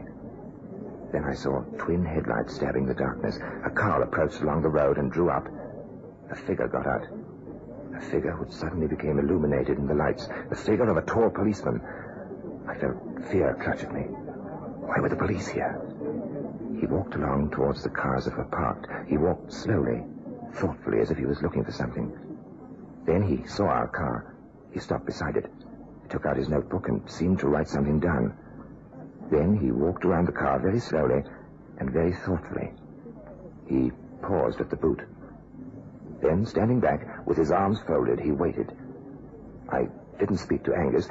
I found speech impossible, but I pointed. His eyes widened a moment, and they narrowed. I remember he paid for the drinks, then he whispered, "Come on, Derry boy. Let's get out of here." But how did they get onto us? I don't know. They're onto us for sure. See him standing there? The others are in the car. They've parked it over on that side. Come on, let's get out of here. I I followed him as he quickly walked away and made for the cliffs. The best thing for us to do, Derry, is to climb down to the beach below and make our escape that way. It's no good for us to start walking on the road. It would attract too much attention. Headlights pick us up. But I can't crawl down those cliffs. You're coming with me. Now look, here's where we climb down. You see, it's a little path, nothing to worry about. Just take it easy, take it slowly, and don't panic. That's the big thing.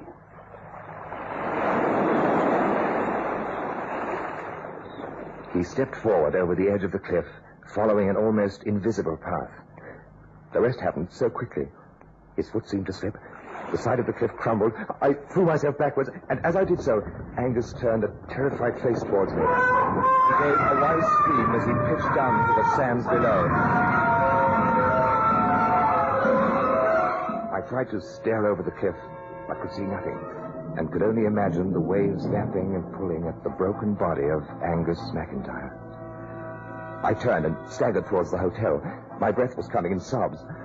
I was shocked and horrified, and determined now to go to the police and tell them everything that happened.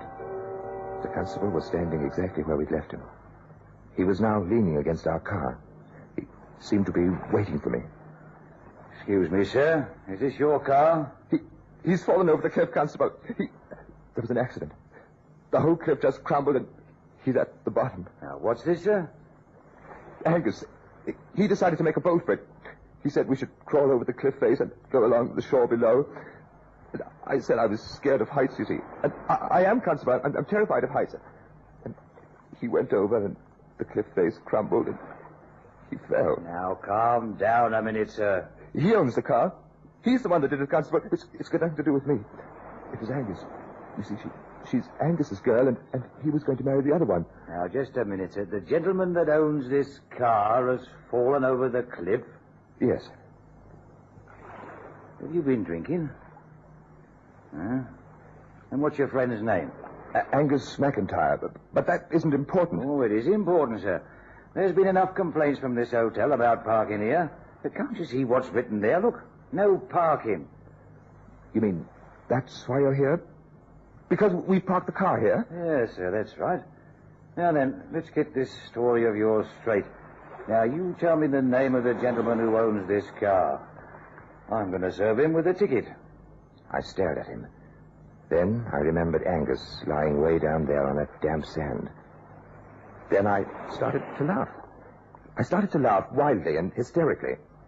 The constable looked at me in alarm for a moment, but I laughed on. It seemed funny and tragic, and all so unnecessary.